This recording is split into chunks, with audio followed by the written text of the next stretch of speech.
Peekaboo. Hi, everybody. I'm Andreas. Welcome to Think Tank. And on my side, it's really hard to tell because things are so reflective and backwards in this world of video, is David.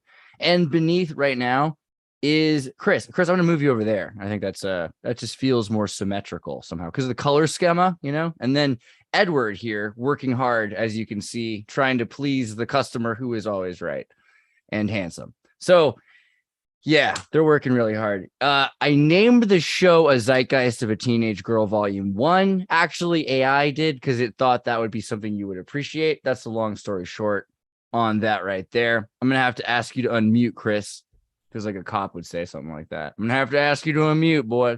Please, Ave la Ventana, bring down that window. Sir, how's it going? How's it going tonight? What's happening?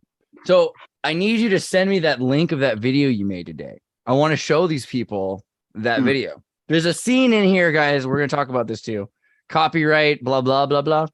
So he's did some really good, interesting thing with the numerical values of the calendar and during the Olympics, using commercials and things like that. There's a clip, though, of Zeitgeist. And we have to just have you. We're going to talk about what the clip says without the audio from Zeitgeist. Everybody you've probably seen who watches my show has probably seen Zeitgeist at some point. So you can kind of remember how that works. Can you send it in the chat in the Zoom chat? And also, while that's happening, I want to pull open. Let me see. Where's my window here? There's a. Oh, come on. Make it easier. Geist. So this was fun to me. When we think about the word Zeitgeist, some of us think about that YouTube video, but for me, for whatever reason, I still just don't stop thinking about Hegel because my parents were like into philosophy in college or something. So this was a term that was more common to me, I guess, like just because they went to Vienna, etc. And so 18th, 19th century German word Zeitgeist, which is there's a better one. Let me see. Der Geist seiner Zeit, right? The spirit of his time. That's really the way it's said by Hegel. It's Geist seiner Zeit. Does it work the same way as like etymologically, like breath, like spirit, spire? Yes, they're definitely connected concepts, but the breath and the spirit and the soul, right? So you could say like a Geist is even connected. Right. Yeah, totally. Yeah. Wow. But it is the breath, and you could say it's the breath without the matter. So it's the dirt is man, and then the breath of God. I mean, and this all comes from the phenomenology of spirit, which is, that's pretty dense. Hegelian dialectic and Hegelian philosophy is very dense reading. And what I love is that I was reading the Wikipedia page. I don't think it's still on here anymore because someone took it down. But someone said in one of the editing citations, they said that the exact quote from the book as the description of the book was incomprehensible, which was hilarious because, of course, it's incomprehensible because it's Hegelian dialectic. But it was just proving that the Wikipedia editors have no idea about Hegelian dialectic. They're just trying to write a freaking encyclopedia page about it. But in the phenomenology of spirit, it talks about the differences between man and the individual, like men and man and God and Geist, and what really it means, the deus ex machina, because people were starting to move away from the idea of God and the idea that God was this personified person. In the 19th century, you had the Volkgeist, which is, I want to see if I can find, where did I put this? The Volkgeist, which was like the people's spirit, the spirit of the people, right? And so the spirit of the people, they were tired of being considered barbarians who weren't good enough to be Roman Christians, right? So they had the spirit of the people. And then there's the Weltgeist, which is the world spirit, and the idea that there's sort of like a generality to the civilization that we're living in, right? But that's different than the Zeitgeist. The Zeitgeist is the spirit of our times, and that can be so temporal. It could be that this is your youth, you're in college, and this is the youth of 1919 or of 2019, and so the Weltgeist comes into this concept of national spirit versus world spirit versus the spirit of our times, the Zeitgeist. So there's that. And now if I can open Chris's video here. Let me know if you're hearing sound, because there ought to be sound. Yeah, sound. Is it sound? No. It's going to be a second. No. I already skipped ahead because I knew this. I pre-screened, bro. Hold on. Yeah, right. Sharing. I don't know. I don't know how it works here, but I know that when you use sharing for Skype and stuff, it gives you a little option to be like with sound, without sound when you go to share screen. I think I hear. Yeah, audio. Good. Okay. You got it. Okay, cool. All right. So just so you know, when you see some Zeitgeist stuff, I'm gonna mute, and then we're just gonna go over it. Okay, good. If you could figure it out, it'd be better if you could just play the audio and not the video. Oh yeah. Well, I could do but showing people. Yeah, but showing people is easier. I think is the thing. Yeah. I mean, essentially we can. And you guys can talk over it as much as you want, because Chris is in charge of this part. Yeah. Little extra space. Sorry about that. It's not a video. Oh yeah.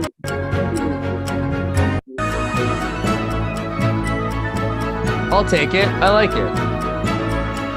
All powerful. Oh, come on. That's beautiful. This is like the Olympics or Christmas or Disney fireworks.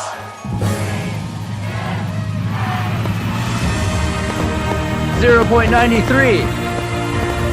Launch.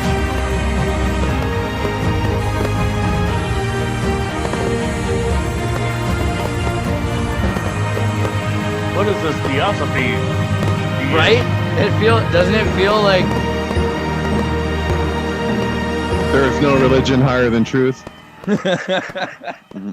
Dude, that's like the Winter Olympic ceremony opening. I like it. It's good. The Hepnin. 3, 2, 1, happy 2002. 3, 2, 1, happy New Year. 3, 2, 1, happy 2004.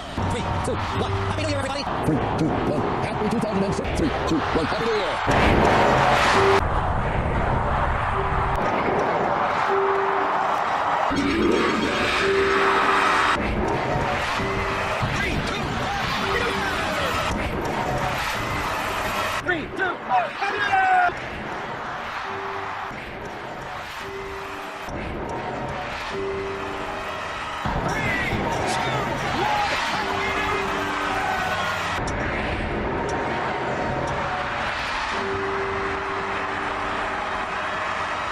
Pause there for a second. So I made this in 2020.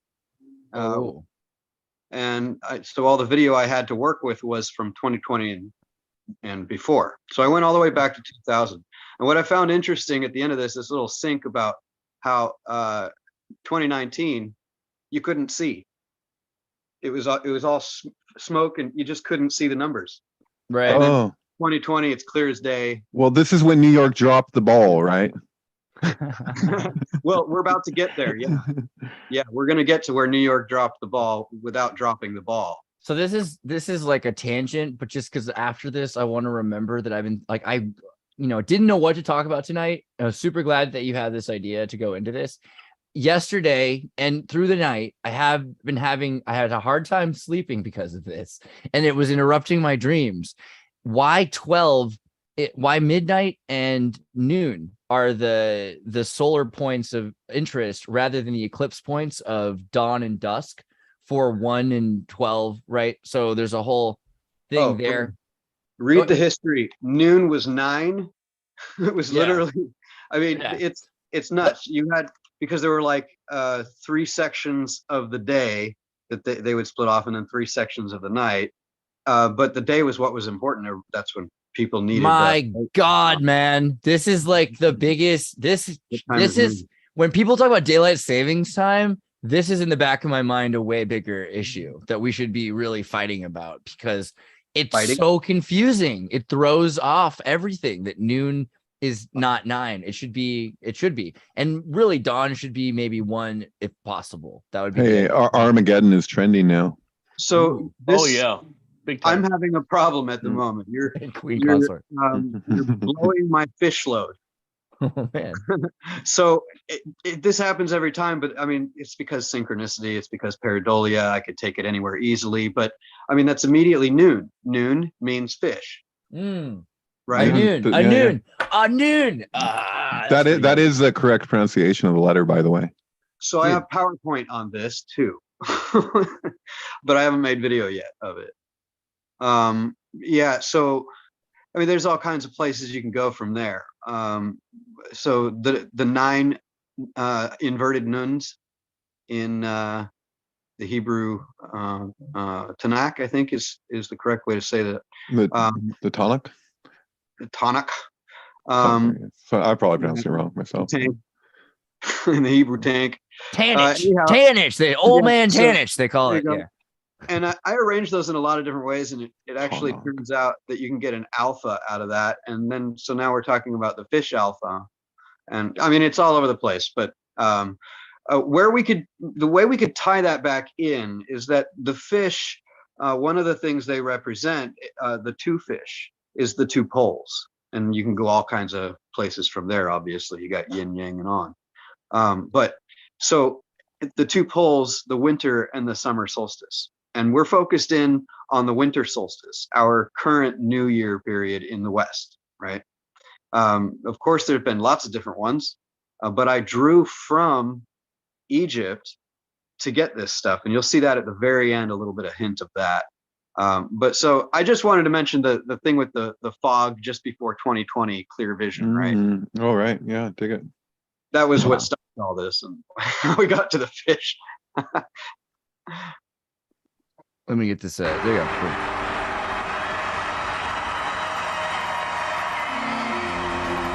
The traditional. Now here we go. New York's going to drop the ball and drop a century-old tradition.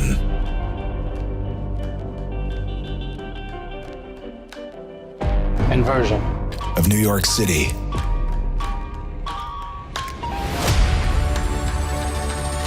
For New York, America, the world. Times Square's New Year's Eve celebration. It's happening. Visually, virtually, safely. Stay tuned. Inversion.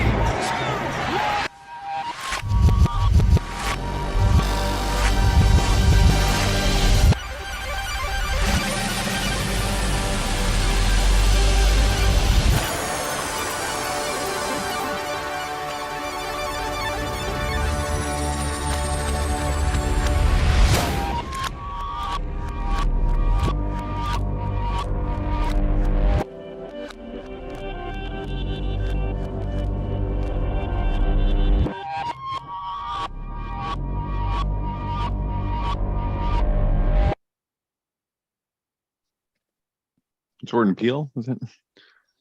Interesting. The Greenwich Observatory created man. the Time Ball. The Time Ball is a red metal sphere that sits upon a spire atop the observatory.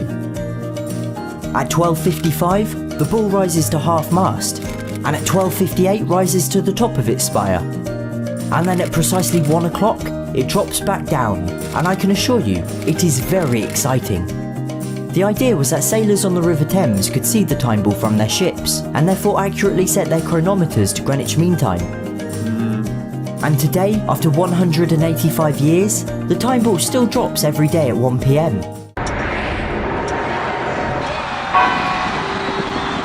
Drop that time ball.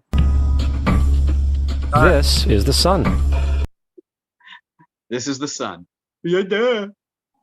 I'm sure we all felt that way when we saw that. Yes, this is the sun.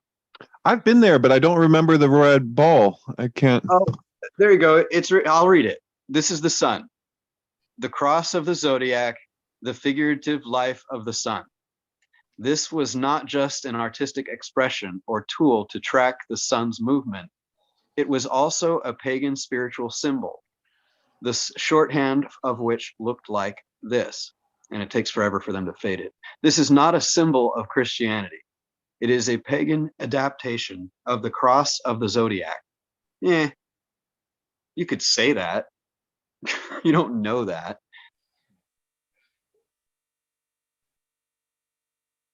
There's no reason. There's a tool for sailing, right? That's used to what is that thing called? I don't know where you're going. So the sun of the light, the world, God, Jesus, Son, all that, blah blah blah. Yeah, it's no fun when you can't hear it, right? Jesus, Son of God, the light of the world. There it is. Yeah. BC, far back as 10,000. History is abundant with carvings and writings reflecting people's respect and adoration for this object, and many others, by the way. And it is simple to understand. understand. I'll do it. Hold on. Wait, I got this down. Every morning, someone rises praying in the vision, warmth, and security, saving man from the cold, blind, predator-filled darkness of night. Without it, the cultures understood the crops would not grow, and life on the planet would not survive. These realities made the sun the most adored object of all time. Okay, that's a very Dan Brown kind of vibe that we're getting there. Mhm. Those aren't my words. That's Zeitgeist. Those are all Zeitgeist words. Yeah. No, yeah, we're good. Just to make sure everyone's clear, this is still Zeitgeist. So they're talking about the three kings, right? Yeah, December 25th. This is good because everyone's heard this kind of narrative. Like, they're like, wait, is Jesus just this Sirius dog star or something? It's just auras.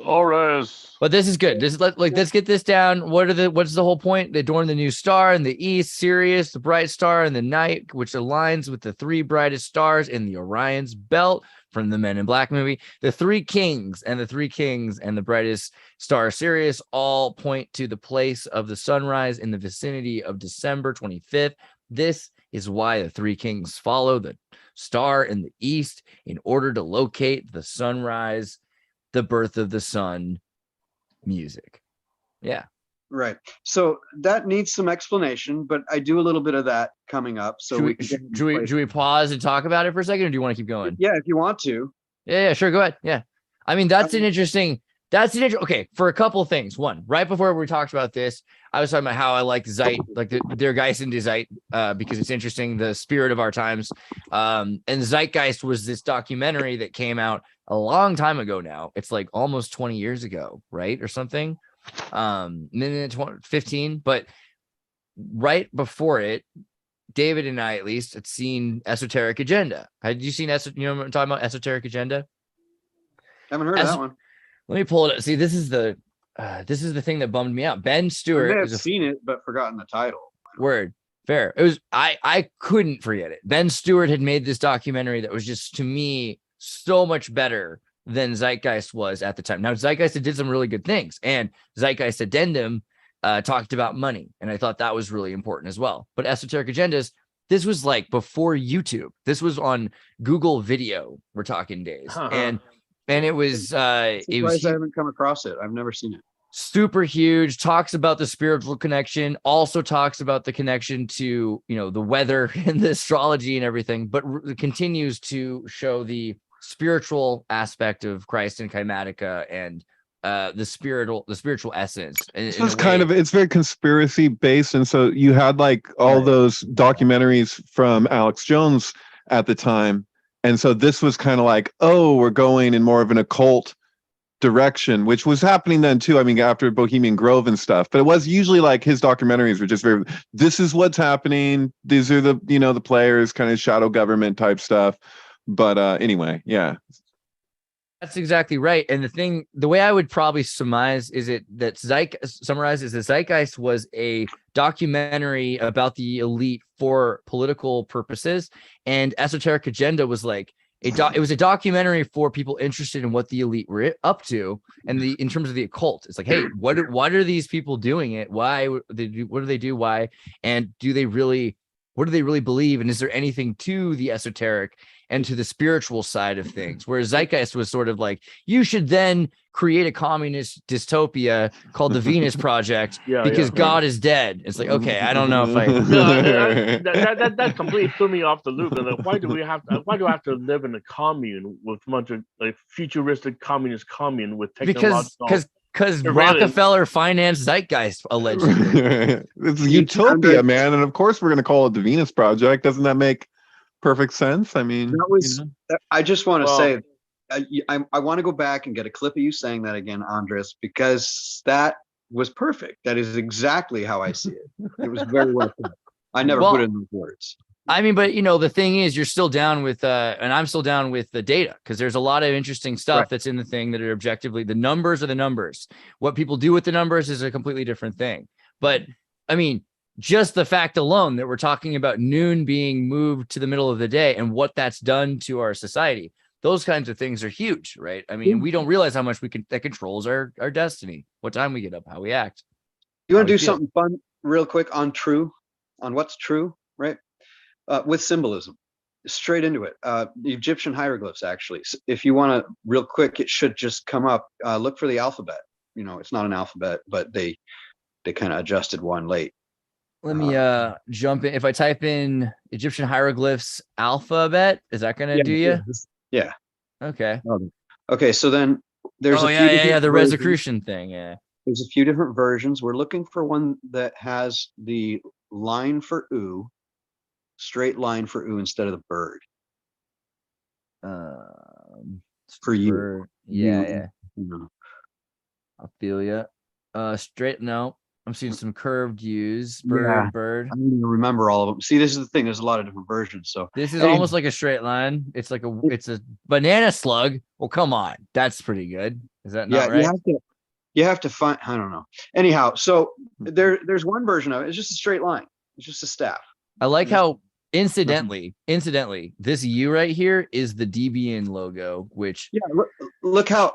See, this shout out to my like Linux friends here. Like, this is ridiculous that it's literally the oo. That's in even the same direction. Yeah, but like it's just a simple spiral. It's just a little whirl. Like look at the facts. Let's look at it honestly. We just went and tried to find my direct connection to some sort of truth, and where the hell is it, right? Where's what I'm talking about? There's all these other different ways to say you. Ooh. Well, I wonder if this is not. I think the straight line you might be like, maybe that is the bird's worm. The bird is the W and V. The V is the worm, right? Yeah, look at the feathers. Okay, look at I. Like, right. Okay, you talk about you, but what about I? About I? And look at there's an E. Right, E is a differentiation from I, right? So, A is also a bird too, of some kind. Yeah, but if you look at it, I and E, we're talking about Matt's, Matt's feather, right? The 42 laws of Matt, right? Dude, AI here would be written as the vulture's feathers. Oh, really? Think about it. So if you actually go to the never mind. We'll do it another time. But the way I found it was going through things like these books I showed you earlier, Wallace Budge's books. I always feel free to like screenshot stuff, and then if you send it to me, then I'll be able to find it easier. But I bet you that this worm, because the one I saw a while ago, where'd that one go? Here, this worm ended up being the U in another one of the alphabets. Just finish my thought real quick. Well, why I was pointing out the I and E, because my wife speaks Spanish. So she always confuses the English I and E, because in Spanish, the E, the I is, the E is well, we say I. When we say I, for them it's eh. Yeah, why don't we just, like, most people just use the sound the vowel makes as its name, which is pretty reasonable. But we got to name things weird things. I mean, it's like such an Englishism that we call things something other than they sound like. Hold on, let me pull out for a second so we can see this. You've got it here. Yeah, this is the point. These are Egyptian hieroglyphs. These are the letters they stand, the sounds that they stand for, and when you find them often just like that, saying true in different words, different contexts, all over the place, and it's got nothing to do with UFOs, whatever they're writing, but it just happens to be that this one set of Egyptian alphabetic hieroglyphs says UFOs are true. So, like, how far do you take that, right? What do you are you going to say, hey, that means it's true? There's all kinds of these things, and sometimes I feel like, yeah, that says something that is true. Now, if we find out there are aliens, well, that would go. Movie, that movie, what is it, 100,000 BC? The one with these Cro-Magnon people being chased down by the pyramid builders. Man, and guess what? The pharaoh is an alien. right? No, isn't he pretending to be an alien? Wasn't that the whole point of that movie? Poor the It's not pharaoh. built by Hold on. humans. So- It's built- Are you familiar with the Egyptian Book of No. Life from Ramses Salim? Like I read this book years ago, and this is written by the guy who basically came up with the, you have a computer program to be able to like write something in one language and have it translated into another. And so this guy did that with hieroglyphs. He's responsible for like the program that's done with, and he came across all these discrepancies. So part of this book is him talking about how, when Napoleon conquered Egypt, he had like one main guy that was like translating, like deciding upon what so many of the hieroglyphs meant. And he was very much, obviously a Christian, and saw these people as, pagans in the non-Christian Latin sense, as very much just like, the peasant, or, like very, very low opinion of the Egyptian intelligence. And so this guy just addresses it just from a more objective place without that, and gives arguments for why things were skewed the way that they were. But anyway, it's a great book, but I have no recollection of him talking about like an alphabet equivalent for the hieroglyphs. Like, I mean, like if you were to, I don't know, if there's like sign language, you learn like, you can sign the letters, but that's not how people speak in sign language. Right. There's somebody created an alphabetical equivalent, and I don't remember exactly even who, but it's like very late. It's a lot more recent. Yeah, probably Ptolemy's. I don't know. It is during the Alexandrian period, and so that would make the most sense. So, sorry, just interject. Since Chris brought up the UFO truth, Tom DeLonge, right? We talked about him. Oh yeah, he has a new album. The new album is released. Well, it's not out yet, but he announced it all over. You gotta get bro on the show. Annoying. It's like a brand new 187 Bonanza. I don't know what the heck, but it's just look it up. Dude, I'm just saying, we're gonna get him on the show, and he's gonna blow our minds. He's gonna be like, dude, do you even trilateral commission, bro? Do you even have you? Like, girl, are you a booster shot? Because you're blowing, my heart's exploding right now for you. You know what I mean? That's is your geometry even sacred, bro? No, but that's good. That's what we want. We want people like that to exist. I don't know. Well, so how do you manage to invite him? I mean, you got contact already? God knows, we'll figure it out. What is it? It can't be that hard. Like, I don't know, but like we ought to, is what I'm saying. We'll figure it out. I think it'll be fun. Like that's the thing, right? And the thing is, people in Hollywood that are talking about these kinds of things, there's two ways it could go. One is, and this isn't that unusual for an actor to be paid by someone to say the lines of someone else. So that could be a thing. It could be that he's just spieling what people are telling him to spiel. But I think you could tell in a conversation. And it sounds to me like the more and more I hear of, interact, he seems very obsessed and enthusiastic and fanatical about this information. So, is he, but we got to wonder, right?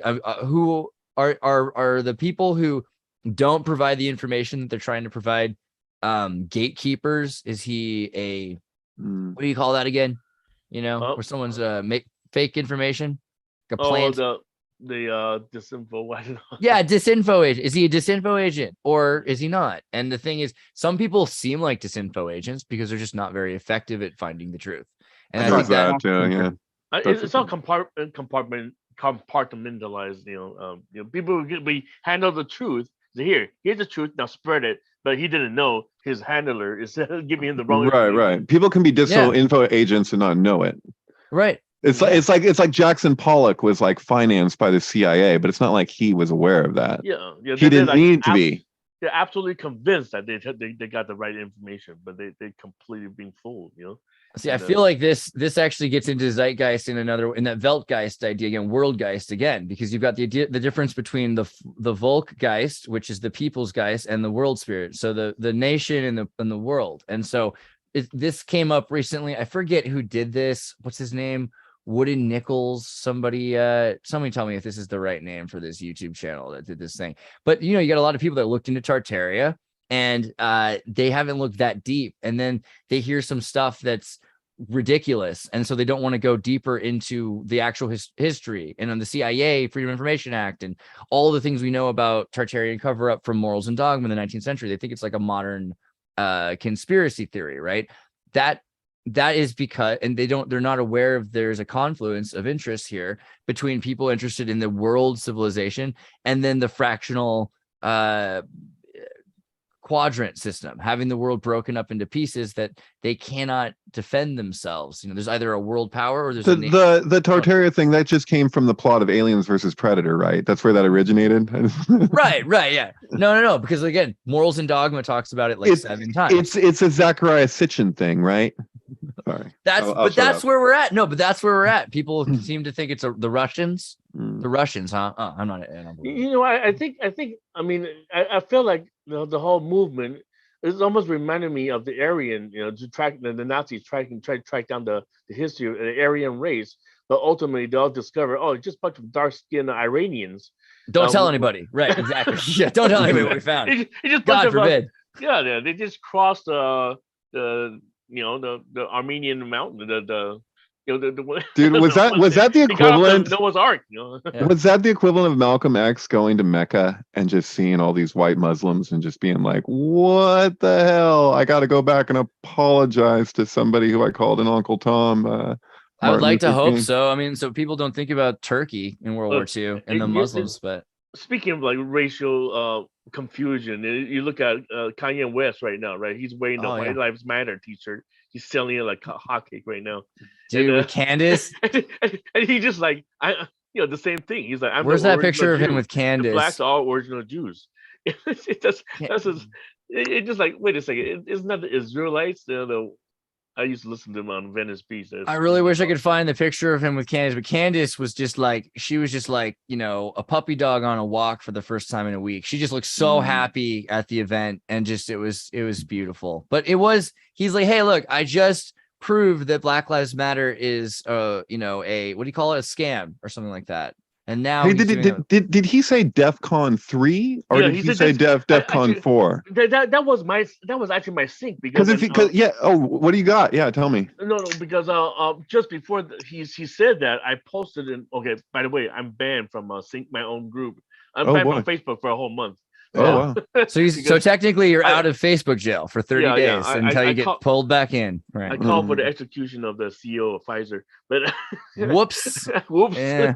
Bad thing. But I made a post talking about I'm sorry, Dave. What was it? Tell me, you were just talking about? I just lost my track. There's so many things. Oh, well, we were talking about Kanye saying the DEFCON 3 statement. DEFCON, yeah. So what happens that I made a post about they just raised a DEFCON 3 because of they Russia. Did as of October this year. So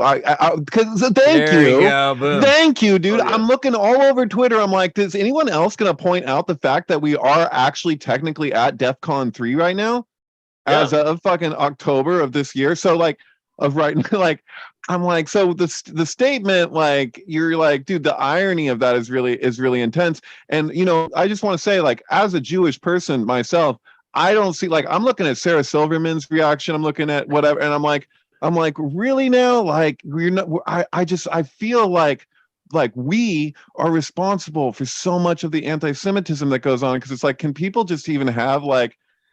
I don't know, man. I don't really see what the big deal was. Was Jesus not Jewish? Was that one of the statements? I'm like, I don't. What is the big thing that where was the DEFCON 3 on my people? Like, I'm not seeing it yet. He said he's gonna wake up and do it. So, well, this is what I think. Like, I think the whole thing is a stage play anyway. Because if you look at the president of Ukraine, he's asking for nukes. Poland's asking for nukes to move into their border to fight the Russian nukes. I mean, basically, everybody is like orchestrated. They're basically rallying up this new Cold War. Hold on, part of that orchestration. I mean, just look at it. We're in DEFCON 3. He says we're in DEFCON 3. Yeah, he says I'm going to go DEFCON 3 on the Jews. Okay, when I wake up. Yeah. He said Jewish people, capitis diminutio maxima. So all rights removed, capital. So in other words, saying that this is not going to open it because I deleted the tweet. I'm going to look up the Gematria of DEFCON. Yeah, good call. So there's a coding going on. I feel. I mean, everything is just so suspect to me. I mean, people say, "Oh my God, this is anti-Semitic," blah blah blah. But I think that's not what's really being displayed here. I think. Did you see? Did you see? Let me go to Twitter for a trickery second. going Yeah, on I here. think it's stupidity. That's what's being displayed. Did you- That's a did you- dumb. That's a stupid man we're talking about. He's a Kanye- billionaire. Kanye West is brilliant, man. I'm not. There's no one who can convince me anything else. He I'm works so with convinced. Marilyn Manson closely. He knows you know, what's he knows what he's happening. doing. Yeah. All right. 314 is the Gematria of Metatron. Are you saying like if you do it in English or something? What are we doing? Yeah, it was simple. It was simple Jewish according to Gematria. I don't know. I mean, So have you maybe listened have you listened to Kanye actually like? Oh, try to you're using say without something? You're using without vowels, and they've calculated right. vowels on the Gematria Right. website. There you go. Yeah. But so Kabbalah at 37, which is 32, isn't it? In without vowels or something? I forget. So that's 32 or 33. Forget what it is. What's that? Yud Hey Vav Hey? Kabbalah. Kabbalah? Because I'm looking at it says Yud Hey Vav. It says it has Tetragrammaton there. Yeah. Results by Jewish Gematria. That's 26. You're saying the word Kabbalah. I'd have to look at the So I in went the to Hebrew, but yeah. Gematria 37. If you go here, it first thing up Kabbalah. Well, Could be Yeah, but it also might be. Adama. Yeah, I might be looking at the English equivalent. Yeah, It does weird things. You have gotta to like use look it. up the letters. I can figure it out, but yeah. you have to use Hebrew letters to get Kibble. it right. Kibble and bits 34. So kibble and bits is pretty good, but the point being 37 is like the modern vowel equivalent, and there's a reason they came up with this, why she's got 37 on her shoes, or he. Wow, that sucks that I just did that.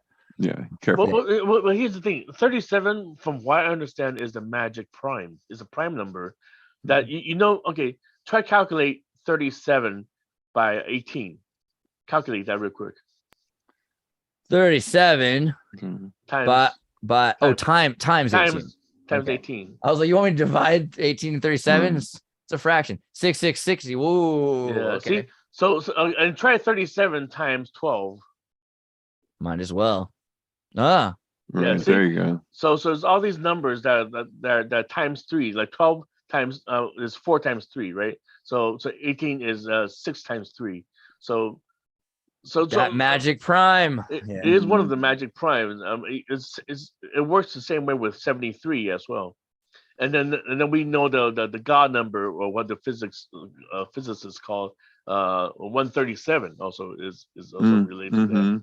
Totally. So yeah, well, Fish. that's connected to Kabbalah also as well. Oh, all over the place. Yeah. Man, but so he did this.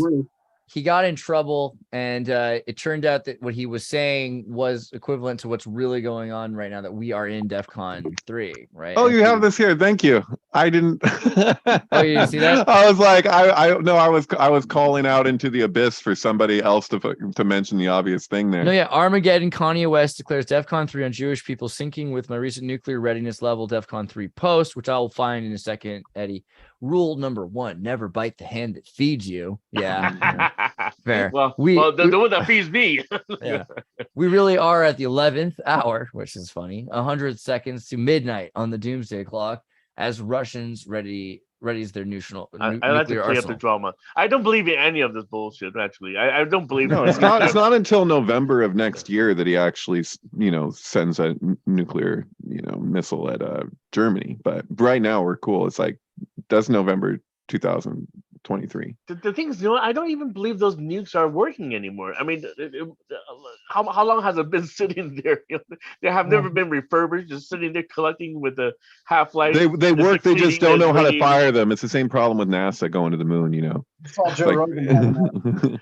I could see that though, the Just batteries are bluffing, bad. just bluff, all bluff. You I wanna ever see have them- like an old Nokia phone that you leave turned off for 30 days and then you try to turn it back on? It was fully charged and the thing is dead. I can kind of feel what he's saying. Like you might have to switch out a lot of batteries to keep that. But I think they famous do. last words. Yeah, I they don't probably do have to keep things going though, right? That's the thing. They probably are constantly upkeep. No. The most important thing for all of us is that we be very tense about the whole situation. Yeah. How long? When should we start worrying? Right. They're let's- feeding on energy. let's- feeding on fear. Yeah. How much fear tonight on Well, the birth of the sun. Let me get a little deeper in here. There was the solstice thing. We got there. There's a little bit more though, right? What was the deal here? The sun's demise, fully realized. This was the Zeitgeist thing. There's more though, right? Am I crazy? Yeah, no, I mean there's a freaking There we go. Oh, there. But failed to know the complete lifting of the vela and alight in full the true reason for the season. It shows that the rebirth of soul when the sunrise turns. See what? Yeah, go back a little there. Oh, okay, cool. I wasn't expecting to see the firmament in the document. Right here. Yeah, firmament here on Think Tank. Zeitgeist exposes Christmas as an Oz-like curtain, under which it gave viewers a peek, but failed to know the complete lifting of the vela and alight in full the true reason for the season. It shows that the rebirth of soul when the sunrise turns northward on Christmas Day is a solar New Year's Day. With its sniper scope crosshairs centered on the thorn-crowned head of Christ, Zeitgeist's razor-sharp focus successfully pulled the trigger on the mythological sun god. Martin Luther, eat your heart out. They nailed it. But this tunnel vision completely missed the greater cosmic picture. The most important question was never considered. What is so important about this alignment that priestly classes, magi the world over, placed their most enduring myths in orbit around it?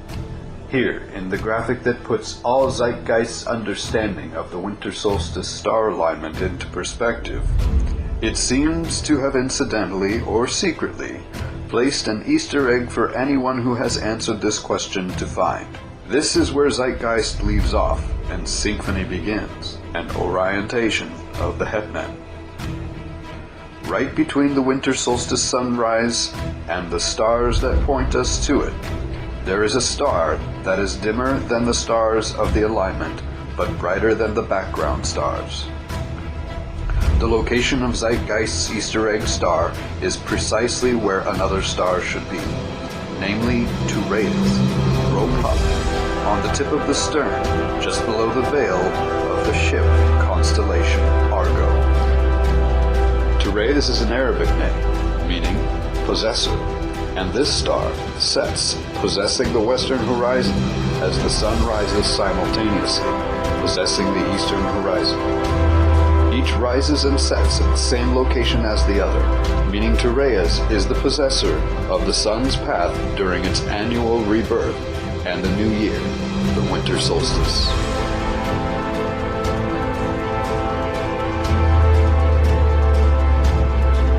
It's foreign music?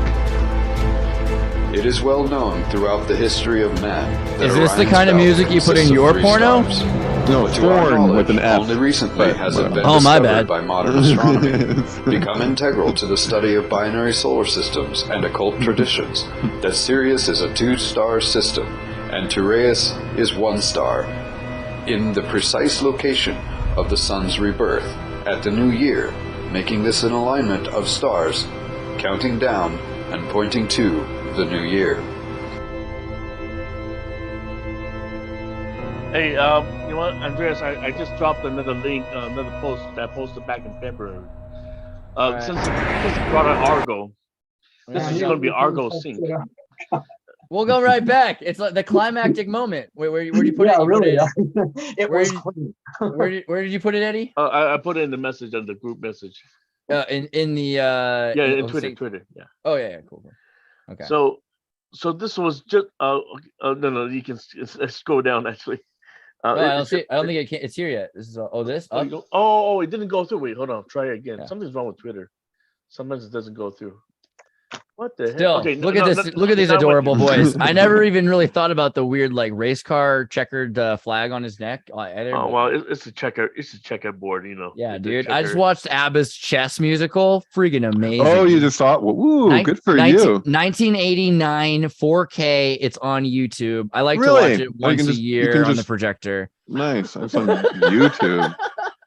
All right, Wow. wait. Is this Okay. what we're going to? Yeah. So basically, this was in February. When did the Russians invade Ukraine? That was in February, wasn't it? So Word. so it was on the news, the articles in comments. So Russia was ready to raise a clone army of 3,000-year-old Scythian warriors, which I think is connected to Tartara, right? Huh. Yeah. Yeah. So if you look at the comments, so what does have to do? Well, how did it connect it to Hydra? And I don't know.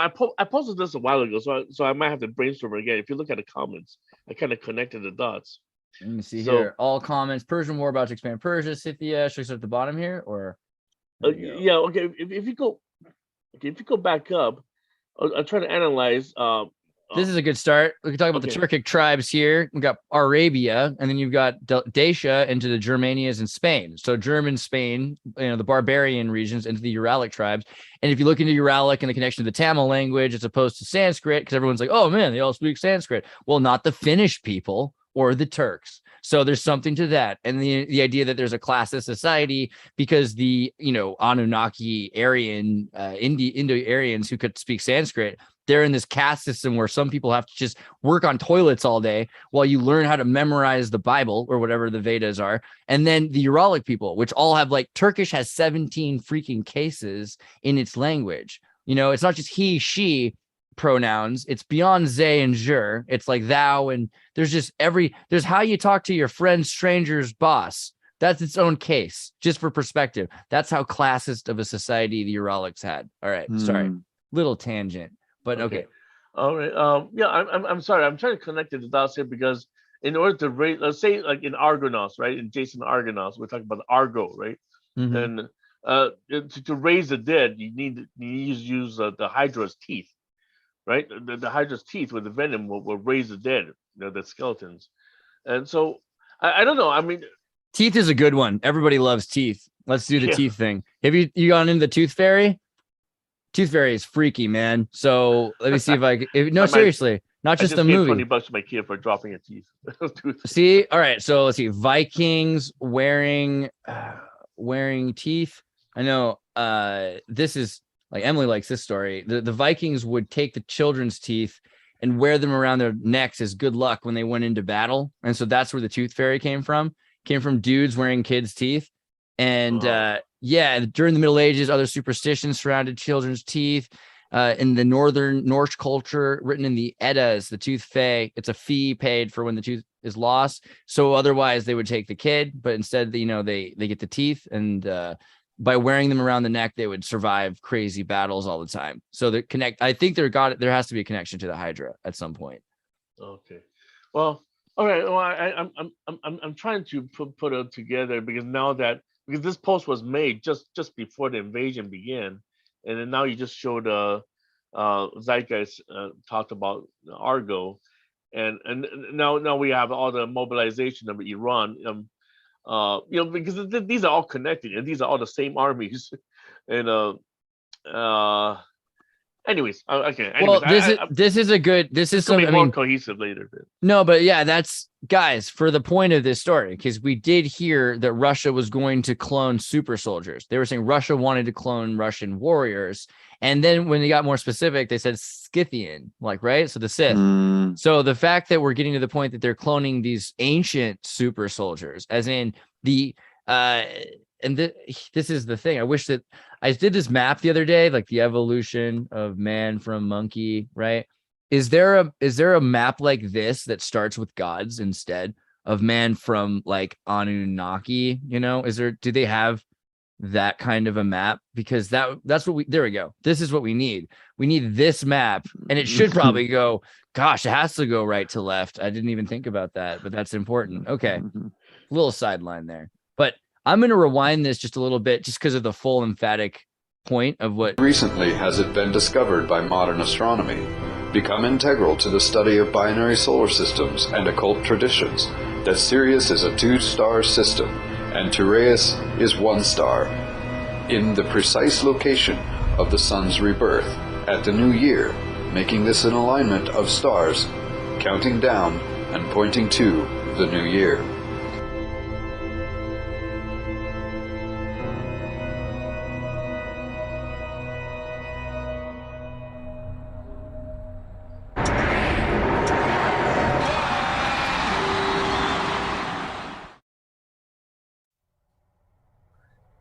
HNY.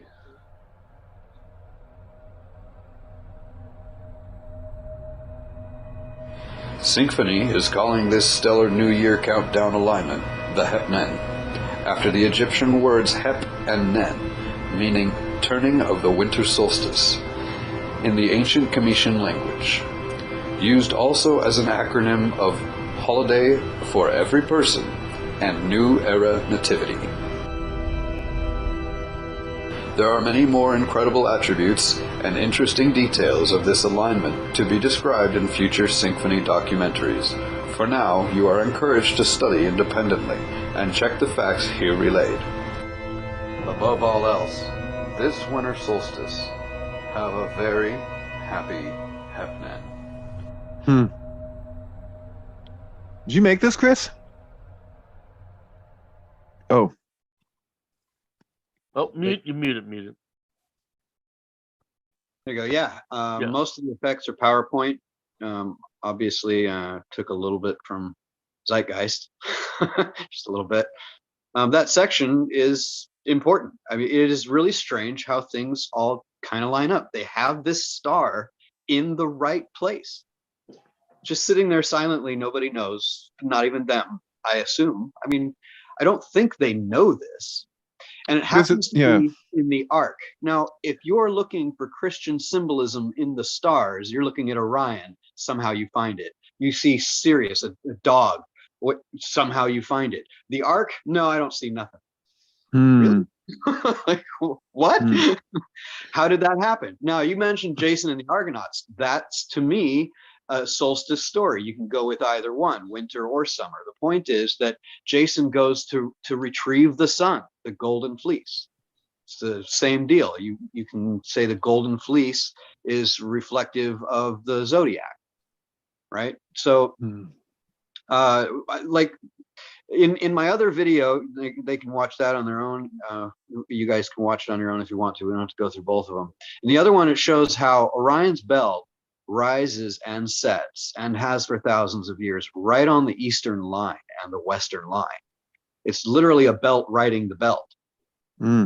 We don't think about, like, nobody's aware of this, and thousands of years it's been doing this. And Alnitak specifically is I think it's -2 degrees off of that line. And if you put the sun in place of it, you can't tell the difference. By the naked eye, you're not seeing a difference. The sun rises where that star rises. The sun sets where that star sets.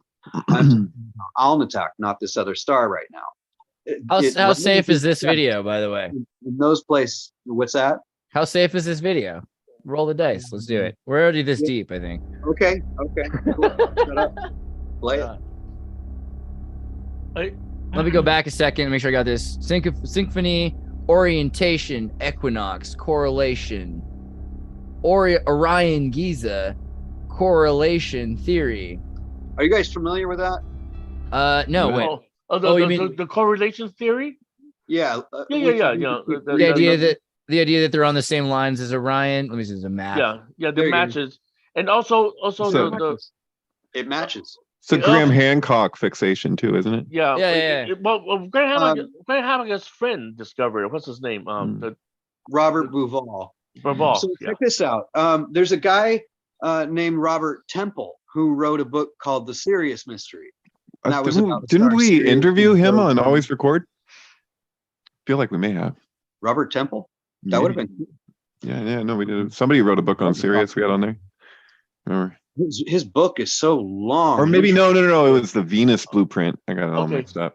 Chris, but the one thing that confirmed this correlation really is also dependent on the Sphinx, right? Because the Sphinx was facing the constellation Leo at a time when everything fell on the same location. No, I thought that was the opposite. I thought that it was in the future Leo lined up with the Sphinx, and at the time it was built, it wasn't there yet. It was in the past. I think that's why they're trying to date the Sphinx, saying is older than 10,000 years old, because it actually right. So the Sphinx is on top of an oasis, and there's these rock formations, and the pyramids are on top of these geysers, these natural springs. And so the likelihood was that at the time when Egypt had 3 seasons instead of 4, summer, you've got the winter time happening in the mountains of Ethiopia, and the water runs off down through the Nile and goes north up through the Nile. And so flooding season happens. So you had dry season, flooding season, and you had agriculture season, essentially. And the flooding happens, and then you've got all of these places and land that you've filled up with water until they blocked it off. And that's when things started to change. So up until that point, though, the pyramids were not pyramids, and then they were built on top of these already existing natural monuments. That's the official narrative, whether it's true or not, whether they started out already, but there were geysers there. Isn't this the significance of Sirius too, as scorcher? So the hottest days of summer, and then that related to the Nile levels, and Right. Let's do this for fun. Let's just type in Nileometer. I love the Nile. You know what a Nileometer is? These things are. This is a measuring stick, but it's a temple, and you use this to measure the height of the Nile, and they could tell you about what's going on. Kind of like the Hoover Dam. Yeah. Okay. I don't know if you guys can hear me or not, but can I respond to all that? Oh yeah, go for it. Sorry, we are cutting you off. Yeah, you threw a lot of things out there. First, Eddie, you're talking about okay, what we're talking about is with the Orion correlation theory and with the Sirius correlation. First of all, Sirius is not a question correlation. This is a absolute positive. Egyptologists will tell you, there is a serious correlation with the flood with Sirius. The 70 days you were talking about where Sirius is gone, they weren't seeing it. That was at the end of that, the star would pop up for a very short period of time, and that's when they knew the Nile was going to flood. It was very soon after that, and it would vary from 3 to 5 days, I think, if I remember correctly, something like that. But so Sirius was a sign that people were using for when to clear the land, get ready for all the mud to come in from Ethiopia. I mean, essentially, that's what's happening. In Ethiopia, you've got tons of waterfalls coming down rivers, the Nile, two Nile rivers, and then they meet and they go into the sea above. So above, as in the lower Egypt, they have everything upside down. We're going to get into that in the video you just started too. There you go. There's Jim Carrey. As if it wasn't enough that it said Sirius 9 Canis. Yeah, Canine, yeah. Okay. They're not fooling around. It's obvious. Yeah. They make it clear we're playing with the occultic stuff. Well, why wouldn't they, right? Right. What would be why would you put so much money into it if you're not going to do it? Look right? at him. Guys like us get a hard on, right? Yeah. Look at him when he's exiting the stage. He's standing at like a cross, right? Let me return here. Where's the stage cross? Where do you see this? Well, when he's exiting the stage. Oh, right. Yes, of course. Out of the doors of perception. Yeah, he's being resurrected. He's becoming the one. Yeah. Old JC. But Jim Carrey. Yeah. So with Orion correlation theory, what we're talking about is did the Egyptians actually build the pyramids to reflect Orion's belt above? Now, to me, it doesn't matter, because it looks so similar. It's fun to play with regardless. But did they? I think they probably did, actually. And I'm going to add evidence. And that's what else would they be doing with their time? Right. Exactly. Sorry. Yeah. Okay. So this was what I was talking about. The Leo was the Sphinx was facing Leo exactly when the pyramids were coordinated with Orion. No, right, that's the idea. So this was 10,500 years ago. Maybe. Yeah, Chris, go ahead.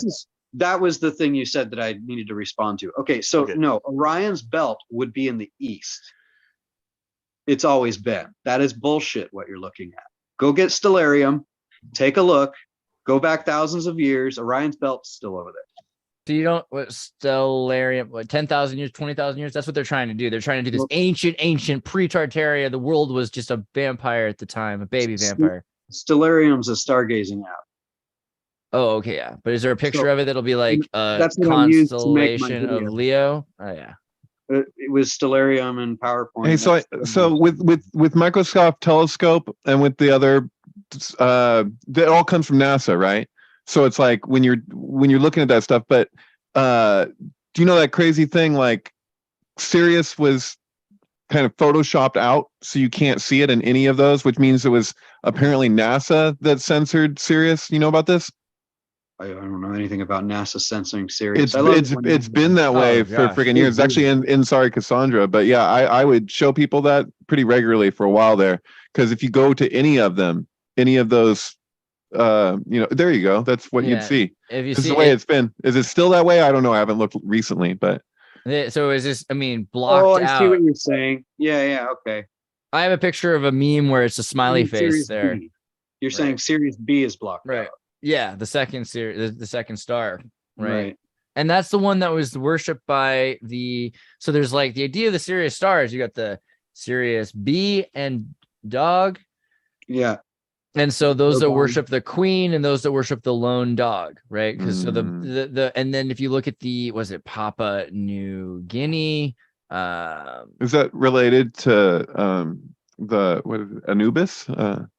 So in Papua New Guinea, they have a hexadecimal number system, and they were able to see the Sirius B star, which should be impossible unless they have like telescopes and things like that. Hold on. I mean, you shouldn't say it like a fact. Okay. We don't really know that they did. Okay. But they had a hexadecimal number system. That doesn't have anything to do with it. I mean, to have the ability to calculate in ways that imply that they had machines to calculate at one point, and then there's a pig, what's it called? A pig parasite that gives them brain damage. Look at the flag. Here's the problem. Take a look at their flag. You get Westerners coming in and introducing things, and then you get other Westerners coming in later and going, "Oh, look what they knew." Look at this flag. Which constellation is that? Isn't that the Southern Cross? Yeah, this is Southern Cross. It is, right? I'm just trying to see if it has anything to do why with wouldn't it be? They're in the South. Yeah. But I mean, the idea that they were given a pig parasite at Hogs Bay, and that drove their population into a devolution of their civilization. That's kind of the leading theory now. Maybe it's not true. Maybe not. Maybe they just heard about Sirius from somebody else. Graham Hancock theory.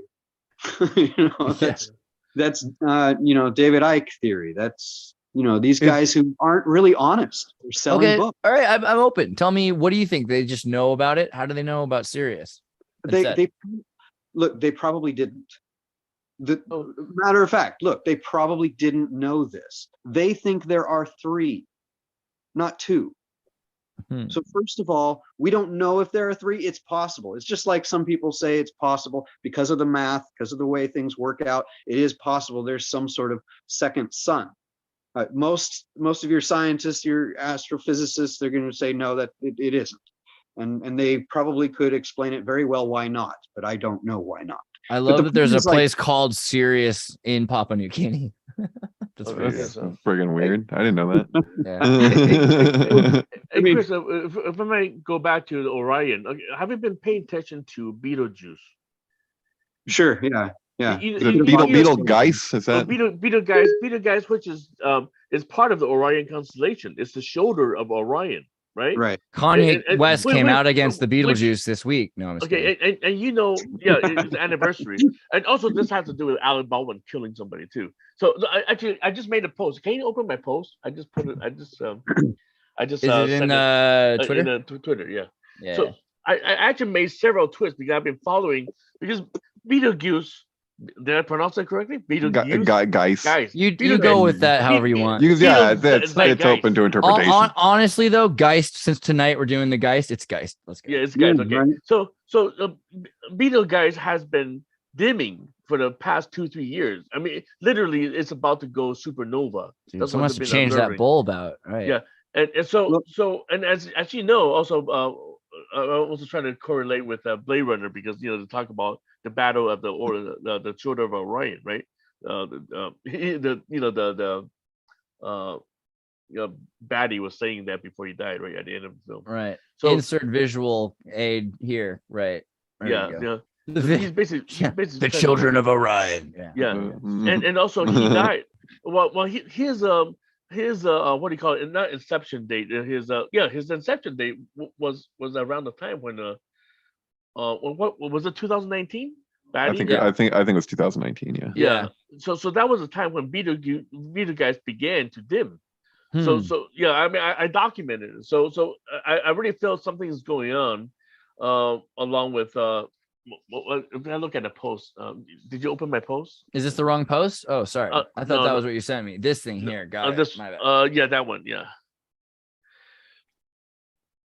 If it opens. By the way, there's new members, and I've been seeing some new posts. So guys, keep joining the Synchronous. By the time that Eddie gets back, hopefully we'll have pushed it over another 100 members. Yeah, I won't be posting until November. There's new people that are posting though. I've seen some good stuff. Yeah. Oh, that's kind of cool. It's like anniversary now, November last year. So this didn't do what I needed it to do. Just a rough draft. Okay, go ahead. Yeah. well, I'm trying to connect it with the sandworms, because the sandworm is also in Beetlejuice. Right. So and they said the origin of Beetlejuice sandworm came from Saturn. So well, I wrote all of this like a long time ago. I'm trying to put it all together, but when Alec Baldwin, he's in the film, when he shot the woman, it was also around the time of the dimming. Was it 2020 or it's been a while now? Yeah. So I'm just trying to watch all this timing, which is really very odd. That the shoulder of Orion Betelgeuse is about to go supernova when all of this happened, and of course we're looking back at the Orion belt, which is well, I go back to Men in Black as well. How they say the secret of the universe is inside the Orion's belt, right? That was something I saw recently. I was thinking about Black Mirror, Starfleet. It was kind of interesting, and Rick and Morty's done this as well. These people are trapped inside. Their DNA has been copied, and so they have digital emulations of them living inside of this computer. I wish I had a picture of the computer, but it's basically just a bot. Rick and Morty universe in a box. It's basically a universe in a box, and they live inside the light, and so the mass is so small. Where is it? Okay, let's do Men and in Black. Of course, it's a perfect cube. Ryan Belt, right? Yeah, it is. Or maybe it's off. I would like to watch that clip again. When she's staring. When what's that agent? I forgot Linda. So I forgot her name in the movie. But she's staring. She's staring at the cat, and the cat's got Orion's belt. The cat's name is Orion, and it's Bastet. The Rosenberg, the little alien. When he died, his face opened up, right? The little aliens inside his head, and he said the secret of the universe is inside Orion's belt, and she was listening to him as he died. So and then so there are two clips to watch, right? This one. Actually, let's watch that. It's kind of fun to watch. They'll get me in trouble. Yeah. I was already worried about Chris's video. Chris's video was like just on the edge, but he did enough fair using and made it. That's a fair use problem. Okay. Yeah, you gotta be really careful with these guys because they have robots that look for you and then they attack you and then they take you down. Yeah, you were asking me about whether it was a lot of History Channel.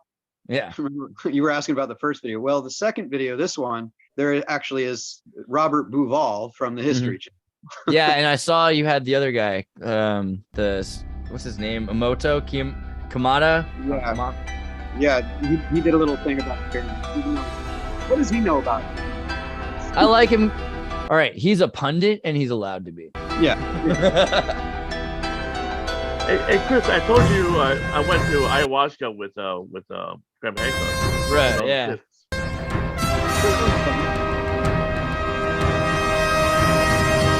Yeah, this intro is terrible.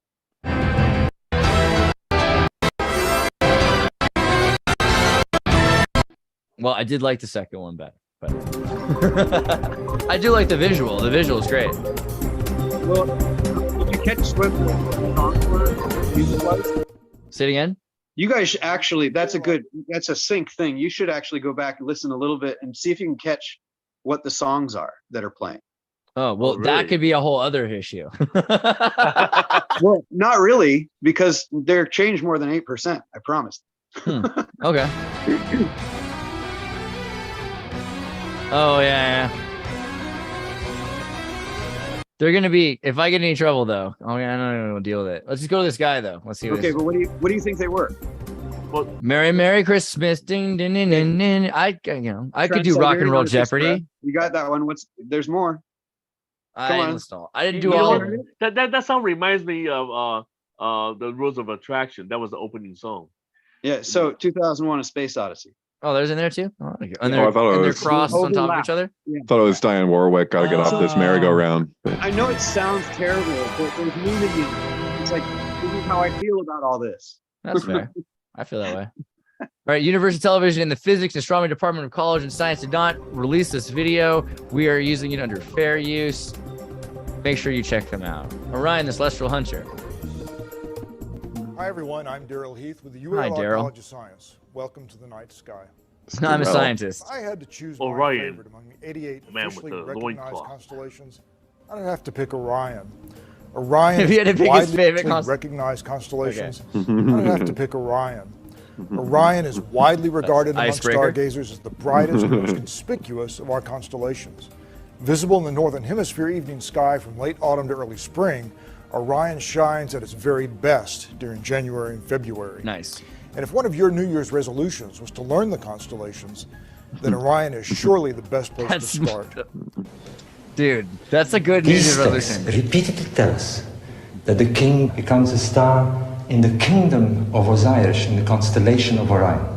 One of these texts says, O king, you are a companion of Orion.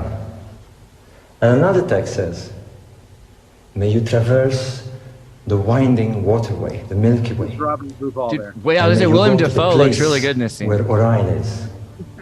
So we're seeing him. Everything here attests to a grand unified plan, a master plan. And yet there's something very perplexing about this plan. We have 3 pyramids, 2 of which are of almost identical size and are set along a diagonal line. And yet here's the curious thing. The 3rd pyramid is much smaller and is offset to the left of this diagonal line. Itty bitty Why? pyramid. What were the pyramid builders trying to do? Bovell wondered if the alignment of the pyramids on the ground might be clues pointing to a larger purpose.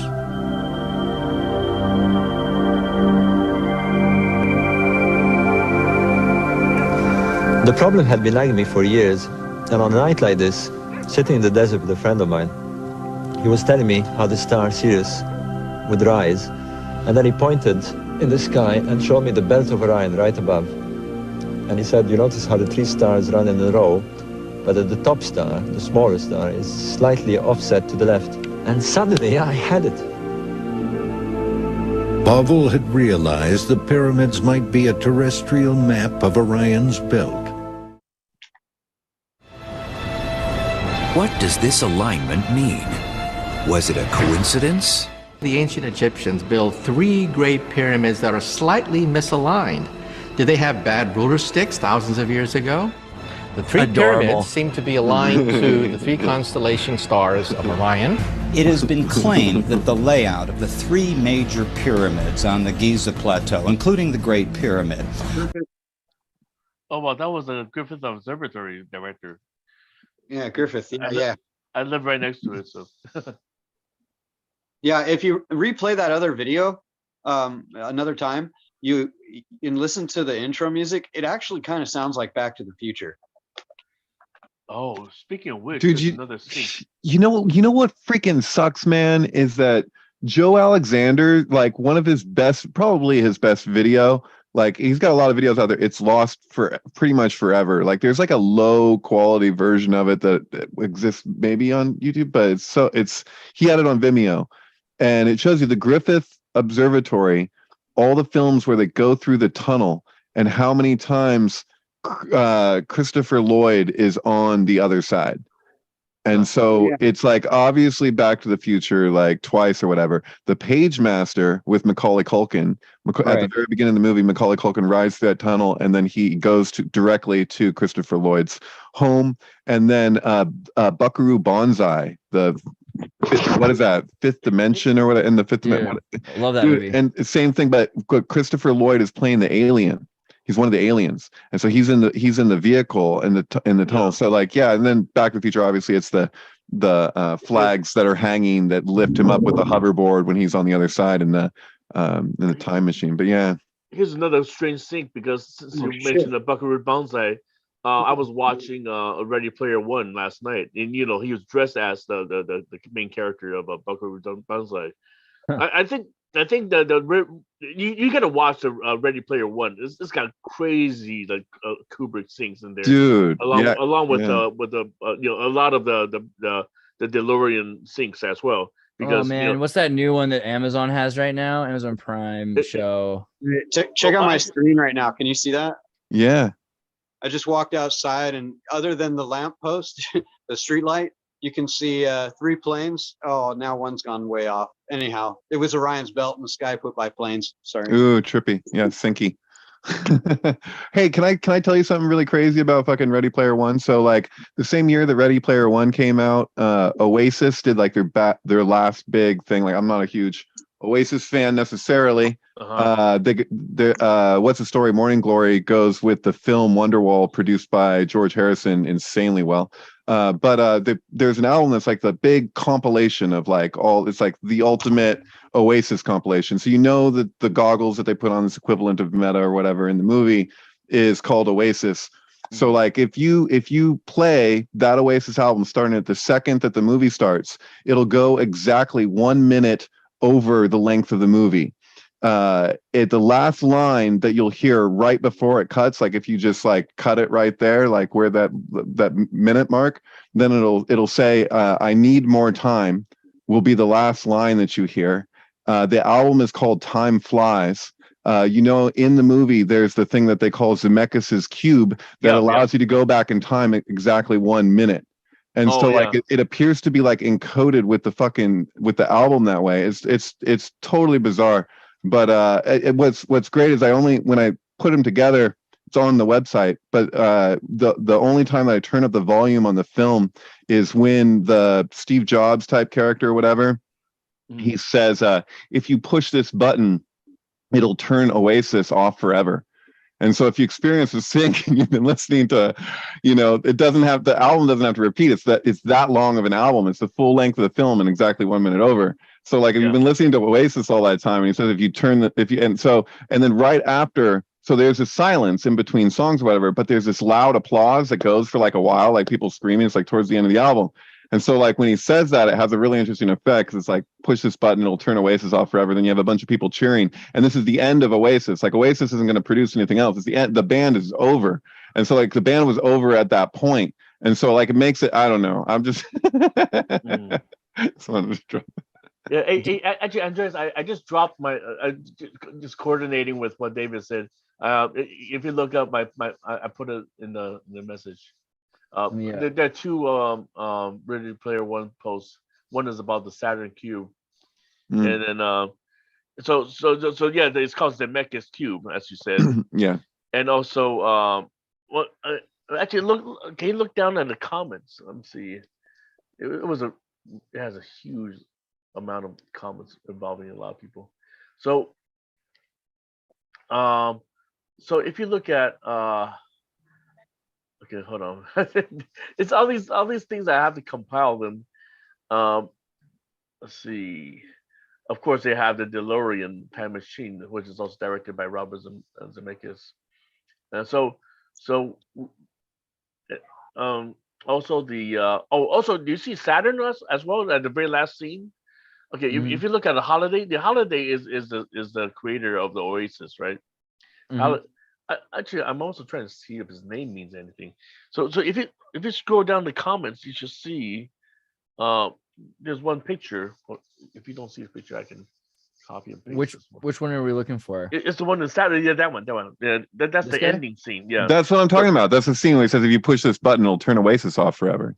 Yeah, and also the wall also has that Rush album 2012. Of course, we see the Saturn. What did he say? If you put, that's the red button you're talking about, right? Yeah. You push it, Oasis will disappear forever. So I made another post. If you open the other link, Andreas, I try to expand the thought on that poster. Okay. Is it this? One? Yeah, I think this is the one I made a few days ago. Yeah. So I would try to connect everything together now that the House of Dragon is out. The queen, the new queen is played by Olivia Cook, right? Olivia Cook is the queen of the Targaryens, in House of Dragon. She also played, guess what? Artemis. That's her character, Artemis. The moon goddess. She's the ultimate geek boy fantasy because she's just got this one blemish issue. And if it was, he's like, I love you anyway, Yeah. God. Hey, Andres, can you expand my comment? Let me see. Expand my description. It's hard to be a 6. I wrote on the top. Yeah. Okay. So I would try to find out about all this because if you look at it, there's a Saturn right behind Holiday, the creator of Oasis. So with and you're gonna see a shot. Well, when the whole chasing, when they would be chasing the mail truck, the mail truck has the head of Pan, the god Pan, and Pan is one of the moons of Saturn. So, well, basically, we got this these moon rituals going on because we're supposed to have Artemis launch and it keeps failing. It still hasn't been launched since September 3rd, which is I see what you're getting at. That's crazy. Yeah, male chauvinism. No, I'm just kidding. So we're shutting down the moon goddess. Yeah, right. Keeping the moon goddess down. That's what it feels like. So yeah. So you see that picture? Yeah. Just click on that first one. Yeah. Yeah. So you knew where I was going. I was like, wait a second. But Artemis is Diana, no? Artemis is the Roman version of the Greek Diana, no? They're equivalent. Yes, they are. They're equivalent. I think it's a little Diana's Roman. Yeah. It's a little. God, hold on a second. Goddess. It's not real. They are related, but they're not exactly the same thing, right? Like, I mean, they're equated with. But she's. Oh, right. Well, that always happens. I got what you mean. Yeah. There's a thing where the Romans tried to make the Jewish god Yahweh into Thor, right? Was it the Jewish Roman mythology? Wiki. Thank you. No, that's a point that I myself would make if you're saying. Oh, what's that? I'm sorry. Instead of a hammer, he has a spatula. Not bad at all. Moving over my hammy. The god El. Elohim is what you're saying? The god El of the Elohim. Yeah. Right. This guy. And then there's also his girlfriend. Was it? That third one. That's one, I think. Haret's goddess, wife. Hold on. This is a fun article. Let me see if I can find it. If you look, the Israelis archaeologists recently discovered the statues of El's consort from the Canaanite period. Please load internet. Oh, you're gonna do this thing to me? Wait a second. Let me just I gotta push a little button here. Where's this at? Block scripts. Come on. You can't really expect that to work, would you? They were generally poles or trees. Are Haaretz really blocking their articles now from people that are trying to not pay to read them? Yeah, it's almost impossible to read the news sites. Yeah, it's like paywalls now, man. Dude, that's the thing.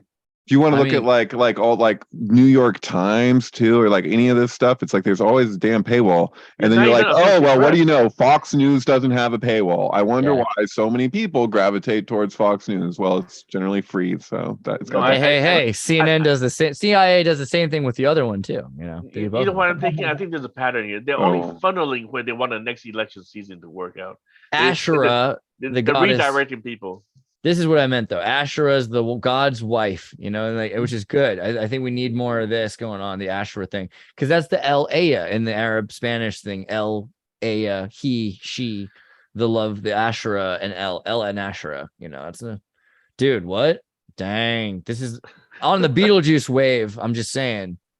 Wow, it's like loading like the 90s right now. Yeah, it's like dial-up burlesque show. Dude, I feel like Indiana Jones. It belongs in a collage.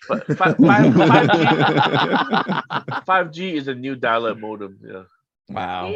Dude, Chris, are you frozen or are you just in that? No, you're not frozen. You're just still. I don't think anyone can hear me. Oh, I shouldn't really be looking at Asher anymore. I just got a little intrigued. I think they were saying that. No, I can see. I'm sorry. It was just you're still for so long. I was like, looks like he's a frozen dance pose now. It's because I told him he had to hold still until I played the video some more. I'm sorry. The three major pyramids on the. Wait, and I didn't get to do my joke. Although some of you saw it. E.C. Krupp looks just like the Silicon Valley lawyer who's like, I drank a kombucha. I was not informed it had alcohol. Next thing I knew, I woke up in a donkey club in Tijuana on the side of the road after bashing in the face of a post office worker, and I'm back in jail. Like, I don't know. I really like that character. No. It's funny that you said that he looks like somebody, because when I saw that face, I thought he looked like John McAfee.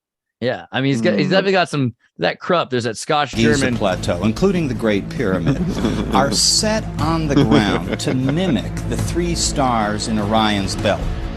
But others are a bit more skeptical. In order to make it match correctly, you have to flip it upside down on the ground. Well, or in as the above, sky. so below. That the Egyptians did place an importance on north and on south in the pyramid. And it doesn't make any sense to say, well, yes, they lined the stars up right, but then when it came to mapping on the ground, it was perfectly okay to flip everything around and make it upside down. But the ancient Egyptians didn't see a hunter in Orion like we do. They saw Osiris, god of rebirth. The ancient Egyptian civilization lasted for over 3,000 years and became one of the most powerful and iconic civilizations in history. and invented bluegrass. The city-states were divided into 2 regions and named according to the flow of the Nile. Upper Egypt in the south, which was upstream, and Lower Nile? Egypt in the north, which was downstream. Now, Egyptians did place an importance on north and on south in the pyramid. What do you think? I'd say it got the point across. Seems a little overly sarcastic to me. I really like the Ra's sunbark sails across the sky through a river that loops through the sky and underworld. Oh god, the Back to the Future thing though, right here. This made me feel. I felt, and this is important because everyone thinks it's down, whereas this I was saying earlier, like the Nile flows north. So in the pyramid, good God, across the sky through a river that loops through the Oh, Jesus. Ra's sunbark sails across the sky through a river that loops through the sky and underworld, the notion being that it's one of 2 rivers, the other one being the Nile. The points where the river intersects with the horizon are the mountains Baku in the east and Manu in the west. They also do double duty holding up the sky. So in the course of a single day, Ra sails through 24 kingdoms, each one a different hour with different rules and rulers. During the day, Ra travels through the 12 kingdoms of the day, each of which he rules. It's pretty uneventful. But things start to get interesting as Ra approaches Manu and the first of the gates of night. The sacred apes that live on Manu go nuts and mourn the death of Ra because by the way, he's dead now. The bark passes through the gates as the sun sets, and that's where the fun begins. In order to make it match correctly, you have to flip it upside down on the ground or in the sky. In order to make it match correctly, you have to flip it upside down on the ground or in the sky. Upside down. You know that clip from Contact? In this program, we're going to take a... Which one? You know, Haddon, in Contact, Jodie Foster's Contact.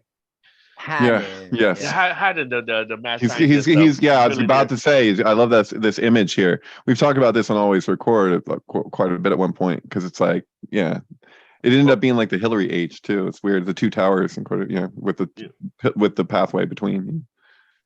Oh yeah, Okay, really quickly, no, because because earlier you talked about Ready Player One. I just want to not forget Peripheral is this thing now, 2022. And it's about a girl in the Midwest where it's kind of Ready Player One with chicks. Like, so she works for a company that's testing a new AI device, and she lives in like the Appalachian Mountains, right? And they have a bunch of 3D printers, and they're trying to upgrade reality. And so highly recommend people check out The Peripheral. Okay. Yeah, it's good. I mean, is it a series? It's a series. That's Greta, right? That's the girl in Greta. Yeah, Chloe Grace Moretz. Yeah. I always get her confused with that girl in Midsommar. She's all grown. She's all grown up now. She was in 7. You know what I mean? Yeah, it's pretty. Oh crazy. Shit, that's the same girl. That's the girl from 7. That's how I think of her. So that's definitely messed up. I'm sorry. Okay. Take a broad look at Sumerian religion. This guy. In this program, we're going to take a broad look at Sumerian religion. An was the god of the sky and was believed to have been the most powerful of all. His main temple was in the city of Uruk, and like Zeus of ancient Greece, he was the father of many other gods and goddesses. He was also somewhat aloof, at least in the affairs of humans. I guess when you're ruling the entire universe, you really don't have time to take upon the requests and appeals of the common folk. His symbol was the star. In the Akkadian language, he's called Anu.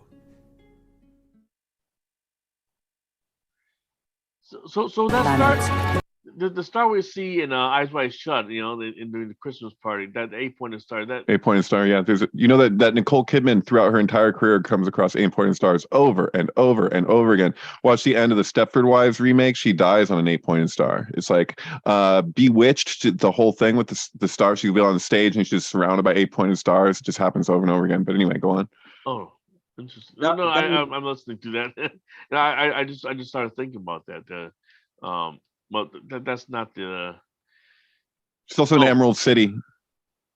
Sorry, you ever seen that? That's a hard movie to find. The Emerald City. Yeah, with Nicole Kidman. Yeah. Is that, and then she's in Dogville reading Wizard of Oz. It's all this. She has this whole. There's this whole thing going on. Yeah, because it's. I take it that it's related to the dog. The dog pulls the curtain. You know what I mean, Toto? Oh yeah, Emerald City. I forgot about this one. I gotta rewatch. This is when she's still an actress in Australia. dude, I'm sorry. Have either of you guys seen the like John Ritter like story of L. Frank Baum where he's like telling the kids like the whole, it's like his story, but it's so bad it's like made for TV, and they're like, what it's called? And he looks around the room and he goes, Oz. And then they're like, but he found it on like the cabinets that have like the letters, like this letter A through whatever, you know, and then it's like O through Z. And so he just sees O through Z and just says it's called Oz, like as though that's where it came from. It's just the greatest bit of disinfo. I'm sorry. I wish I could remember. What's the one where he's like Peter Griffin's trying to make up his name and he's looking around a room to pretend he's like he sees a P on the table and a tear, and then a fucking Griffin comes out. Peter Griffin. Oh, yeah. right. Mighty Oz. Yeah. Then you will also see this phenomenon occurring during the equinoxes. Hey, Chris, I want to pick your brain about. Well, I don't even know if we talked about it on the show, but you know, remember how they had that parade of the pharaohs like last year? You know, they how they rule out all these mummies. Oh yeah, right. Yeah, and that happened around the time when the Suez Canal was being blocked because of a Taiwanese ship. What's it called? The Evergreen Gibbon was jammed, and they try to move the ship. The ship actually is shaped like the as the phallus of Osiris. Wait a minute. Are they saying that there's been mummies found in an Egyptian pyramid? From my understanding, they're just in the Valley of the Kings. Did they ever find a mummy in an Egyptian pyramid? Am I looking at something? Well, the most recent news is that they say they possibly found the pathway to the right. They didn't find the tomb of Nefertiti's. You know, there's no tombs in the Great Pyramids, from my understanding. There's no tombs in the pyramids itself. No, there's sarcophagus that they had to move that weighed fucking tons off of the thing, and then they're like grave robbers moved it back before we got here. But the idea of there being tunnels under the pyramid, let me see if I can find that. Pyramid tunnels. There's an idea that there are tunnels under Egypt that go forever, just like crazy long, and they're, you know, not just circular tunnels, it's like robo square tunnels. Totally. Yeah. What's that one spot called that they made into a garbage dump, but it's like one of the 7 wonders of the world? What's that thing called? What is this? So like so like in Egypt they like filled this area with garbage, but it's all like fucking crazy giant stones going down, and you can actually, there's a movie from I think the 1950s before they turned it into a trash thing, where they go down into it, and it was like, it looks like a sacrificial point or something. Guys don't know about this? Wow, no. What would the keywords be? My God, but like it's one of the original 7 wonders. Yeah, it's like it was up there in like the feats of man that are like, holy shit. It's along with the pyramids, but like no one fucking sees it anymore because it's just turned into a landfill. 7 wonders stand on what was once a landfill. 150 tons of waste was used to make the monument at Waste of Wonder. Oh no. No, that's not it. But okay. Yeah, no, you got it. Good idea though. Man, what's it's that? Babylon. Yeah, no, it's this giant stone thing that you entrance that you go downward, and it got turned into a landfill eventually. But yeah, would put in Egypt for sure. I mean, it's like it's right near the pyramids. It's like not far off. So it is in Egypt. Is that what he says? No. Yeah, it's in Egypt. Yeah, it's I mean, you put in dump now. I mean, it's like you can't. Is it? I mean, it's nothing to see there now. But if you look at the old images of it, it's crazy. And there's like, yeah, there's one film where it's like you can really get an idea of it. Shit, I don't know how to look at it. If I went to Seven Wonders of the World, would it be? I said Seven Wonders, but really, what I guess you're saying is it's just like one of the, larger, greater like anomalies of construction on planet Earth or whatever. Is that it? The Alexandria? No, it's huge. I don't think it'd be like us. You know what? This might be. If we don't find it here, this could be take a while. It'll be. We could do it to continue. But then, next week I'll get you. Oh, there's a fucking movie. Yeah, did you not see that earlier? I was trying to show the John Ritter thing. I hope other people saw that. Yeah. Oh, it's funny. The Alexandria. Because I just finished binge watching the entire Game of Thrones, 8 seasons of all of it in 3 weeks. And the Citadel is actually exactly modeled after the Alexandria, the tower, the burning tower. There's a video game that's really popular. Well, I forget what it's called, where you can go around and it's like a map of the Assassin's Creed. I can't spell with my keyboard. Hey, we gotta read the comments. Something we gotta react to our audience listeners. Here. That's true. Let me check this out. Stefan's been sending. Let me go back. Oh wow. Well, hold on. There's a few. Stefan says, "Did Kanye hate the Jews or some Jews?" And I would hope it was just some, because otherwise that would be just prejudice. And let's see here. No, I was reading the latest one. 2007, Peter Joseph was denied permits to play his film in public on a projector, so he decided, screw it. I'll do it live. He eventually applied for a permit to perform an artistic show with 2 screens for visual. Mike, exactly. You get a permit. It's easier. You're surprised how easy it is to get a permit if you try, but it's so bureaucratic. Whereas with YouTube, you have to just post it, and then afterwards, while it's unlisted, go through the process and then public it afterwards. Stefan, I call BS on pics of pyramid facets. Dodge and burn. Okay. That's what I was reading. So what is the pyramid facets? Well, that's why you were watching the video. The equinox shows. Yeah. Yeah, it shows the wall had the split side. Hey, I just sent the link to the place I'm talking about. Oh, okay. You want to see that there? Well, there's a few things here also from Chris. Let me hold those for right afterwards. Okay, and we should encourage our listeners to chip in to make their questions known. Hey, if you super chat, we will cover what we're talking about. I promise. We will get to it, even if we get a little absorbed in our things. I will read them and we'll cover these concepts. You can skip my links. It's just the only way I can get anything across without yelling at you guys, because for some reason you can't hear me most of the time. Oh, it doesn't let me put on a priority thing so that maybe the mic is muting you or something. Yeah, it's been kind of, I'm just sitting here like, hello, Asherah, it's Asherah. Oh, you knew the fucking name? Oh, that would have been helpful. Okay, yeah, thank you. Oh, weird. I can't hear you through the thing. Wait. The World Wonder that you're talking about, Asherah? Is that what it is? Check this out. Look at this. Man. My God. Chris, do me a favor though, Chris. Go to your sound settings and then turn off auto adjust audio. Because I think it's auto adjusting your audio, and then I don't hear you until you've already said the word. It's the first word is what it's using to turn you up. Yeah, I don't know how to do that. I mean, your microphone's working fine, but I think the settings kind of. Yeah, it's good mic. How to do that? No. Go to the thing the DLC. I will walk. I'll walk you through it, Chris. But basically, you go to the bar with the green share button and go to the left where it says mute and stop video, and then you go to the chevron symbol and do audio settings, and then in audio microphone you turn off automatically adjust volume, and then that should do it. I'm not seeing what you just said. Okay, hold on. Let me see if I can do this. Can you see my screen right now? Yeah. Can you see? Oh, it doesn't show the zoom stuff though. It's so annoying. It won't show that. Just do Team Viewer and fix it for him. Yeah. I might have to help you with it later. I'm sorry, but if you look for your mic symbol, then you can do audio settings and you can fix it. All it does is mute it. No, it should. There's a There's a chevron right next to the thing. Click on the chevron itself next to the mute button. Oh my god, did we just talk about Chevron last episode? Yes. I do. Yeah. That little thing, you know what chevrons are. Of course. Of all there's people. no chevron on my screen though.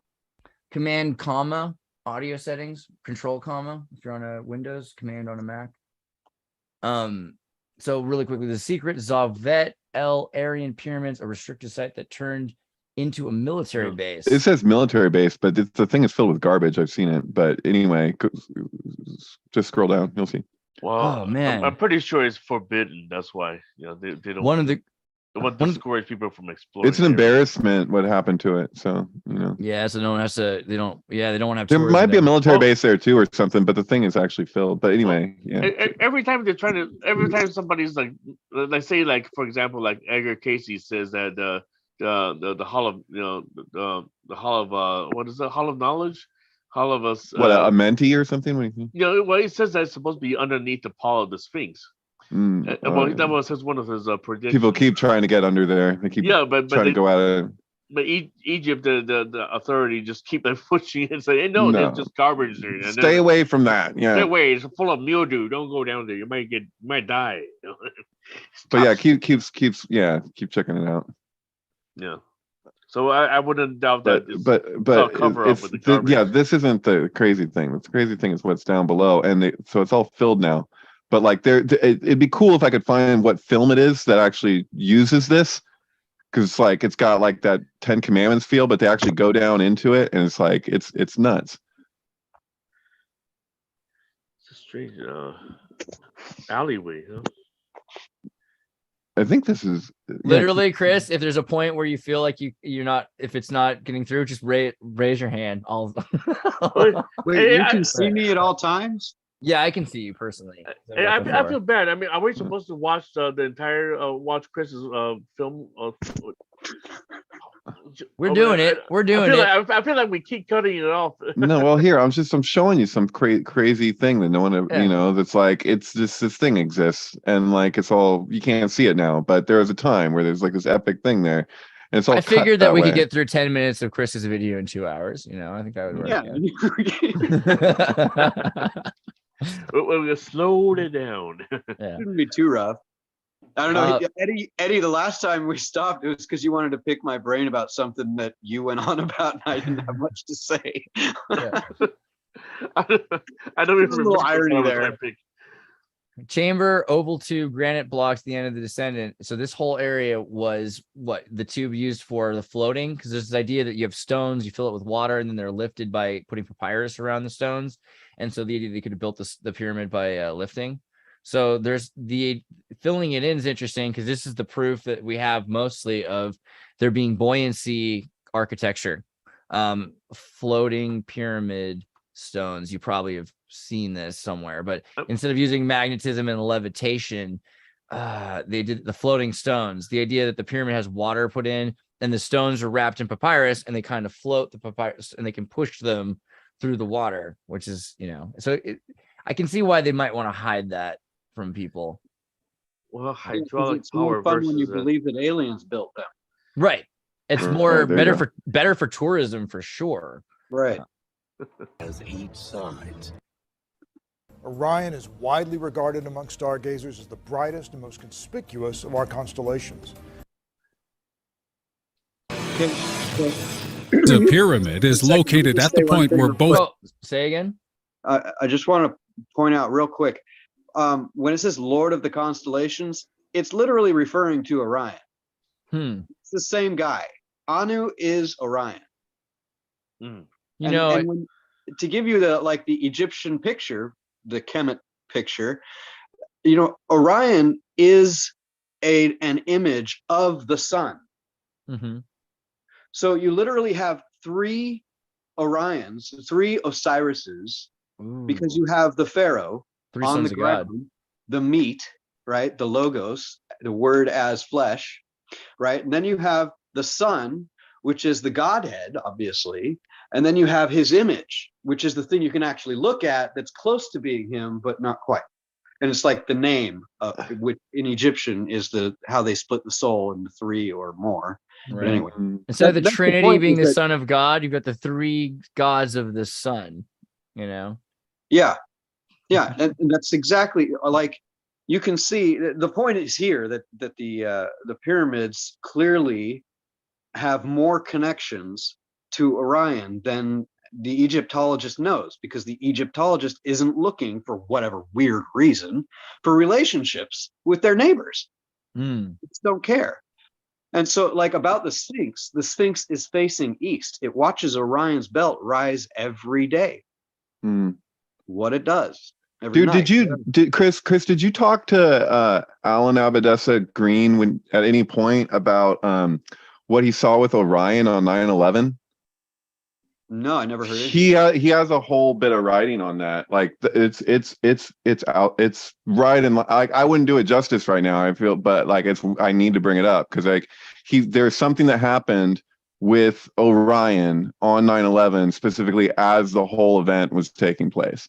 So well, like and he's documented it in a pretty well. Like it's nuts. Yeah, so this is stuff that I'm holding off on, but 9/11's. I mean, this winter solstice alignment is all over 9/11 in really odd ways, and the London bombings also, like explicit symbolism. It's the Western Tisha B'Av. So like Tisha B'Av is the 9th day of the 11th month in the Hebrew calendar. So like it's our version of it, and like basically every great tragedy that's really befallen the Jewish people, they equate with the 9th day of the 11th month. And so like the destruction of both temples, you know, like and beyond, there's all this stuff. And so, you know, it's yes. Can we get a aerial shot of the ground zero right now? Oh, there you go. Yeah. I know. And I know exactly right. Yeah. Do you know about the dog? While you're pulling that up, do you know about the dog that died in the tower? Yeah, Sirius. 17. It's inside Cassandra, man. Yeah, it's all over the place. But who does it belong to? Who does that dog belong to? Now, not then. Yeah, and you want directly above it, yeah. Yeah. And it's pointed towards a star, by the way. It's an island, it's a fort. It's not direct. Hello. Of course it's not. It's off. It doesn't match perfectly if you line up the stars on there, but I don't think they could have accomplished that. Hey, you know, I've been posting about the Hiltons, you know, with the you know the Hilton, the monolith, right? Yeah, and well, I'm trying to find. I love how Chris is like, oh yeah. the Millennium Hilton, and the way that they spell Millennium, I'd be interested with you guys if you're into Gematria stuff, if you could see anything with that, because it's worth exploring, because they don't spell Millennium the normal way, you know. No, and you know, well, you know, in 2001, yes, I can't in the space station, but you know, right, in the right space there, station, yeah, the Hilton Hotel. Absolutely, it's so spot on. The whole thing is just bizarre. It's amazing. Yeah. Okay, let me see. And there she is, right there, hanging out right by the. You know, she was flush with the towers and barely affected. You know. Yeah. Good job, tower. Good job, Millennium Monolith. Right. Oh, wait, hold on. Strong tower. Yeah. For somehow I could not pull open this article, but yeah, we couldn't get the aerial shot either. I have it. I did post it a long time ago, a picture of all three: Orion's belt, the pyramids, and the World Trade Center. I just posted it. And I can't find it. You know about the crystal monolith at what is London Bridge, the actual London Bridge, the one that the guy thought he was buying that he didn't buy. There's like so in 1977. The Queen of England at the Silver Jubilee unveiled the crystal monolith, which is now above a ATM that says free money. but it's got the crown impressed into it. It's made out of a special kind of plastic that's nothing that this large has ever been made using this plastic. This is it right here. Yeah. Right. Okay, so the crown is what Orion's belt was. It wasn't like the shape, the body they show you of Osiris superimposed over Orion in a matching way. Not at all. Each of those stars was a point on the crown of Osiris. So there you go. There's your corona. Yeah, so this was a prop from 2001: A Space Odyssey that was rejected by Kubrick. Like he considered using it, and then it didn't actually come. And then so they later impressed this crown into it for showiness. And so it's the Silver Jubilee, which remember is traditionally the ultimate meaning is to the forgiving of all the debts and the releasing of all the slaves, servants, whatever. And what is this but a celebration of wealth? It's just like the two towers being a trade center. Like when Jesus overturned the money changers in the temple, being like that, the temple isn't a place for trade. And so you have the equivalent here happening with the Jubilee, right? But this is plastic, you said? Some kind of fancy plastic? This is a special kind of fancy plastic. So, I had to look around. I asked so many people. I asked security guards. I asked all these people, where's the freaking crystal monolith? There's supposed to be a monolith at this location. I couldn't find it for the life of me. And then I realized it was like right up above me, like on a wall. There's people that worked at a Starbucks that's directly across from it that had never noticed it. They're like, oh, what do you got? Like, because I was taking pictures of it with a big old camera, and they came out and they were like, what? There's a what? And I'm like, dude, this is a rejected prop from 2001: A Space Odyssey. Is like in front of your work for years, and it's so high up, like you can't reach it with your hands, if you go like. But yeah, I don't know. Anyway, one more thing. The picture. It was on the anniversary of the assassination of Robert Kennedy, and interestingly enough, this is just leapfrog here, but Robert Kennedy, his next location before he got shot, where he was in his itinerary of where he was set to go, was to have dinner with Roman Polanski and Sharon Tate.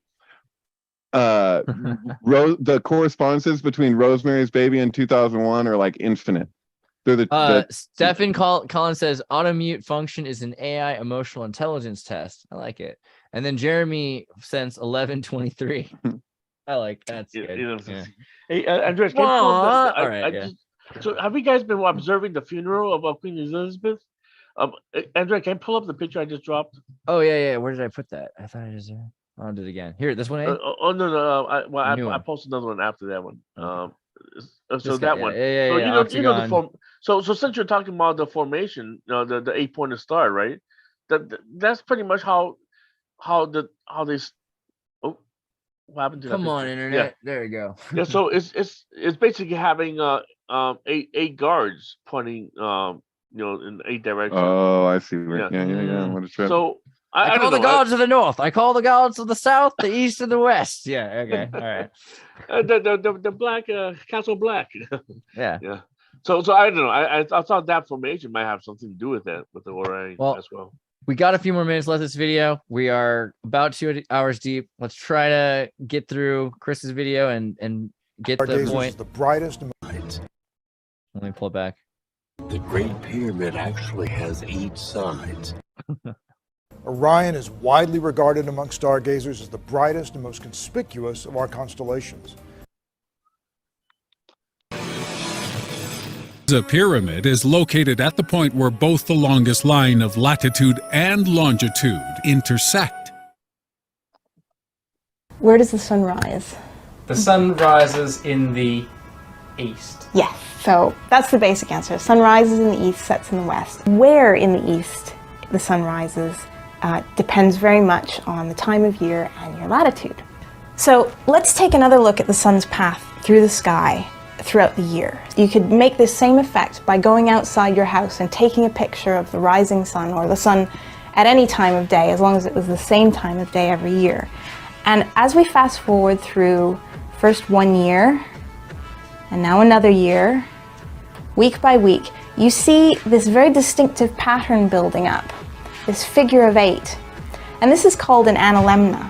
This is the path that the sun takes throughout the year. At each end is the solstice, and at the middle, happens twice a year, September 21st and March 21st is the equinox. That's the other important point in the annual calendar with respect to the sun's motion through the earth.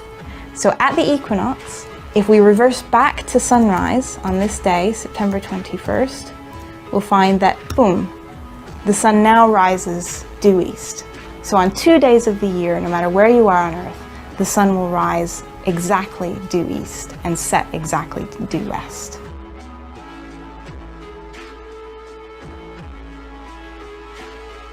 Throughout the year. The belt of Orion will rise exactly due east and set exactly due west.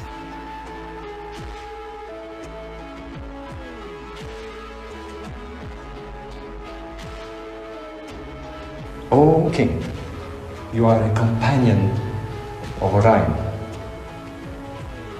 May you traverse the winding waterway, the Milky Way, and may you go to the place where Orion is.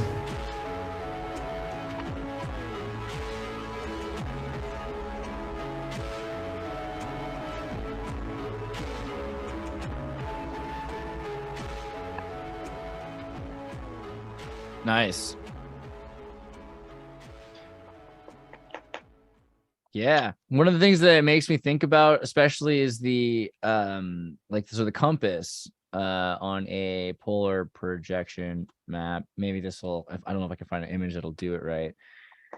But if you were to look for north or specific, more importantly, east and west, it becomes very difficult when you're doing it from a north. Not just, it's one of the reasons why this compass spins. It's not just because of the fact that it's at a northern point. It's also because east and west become each other.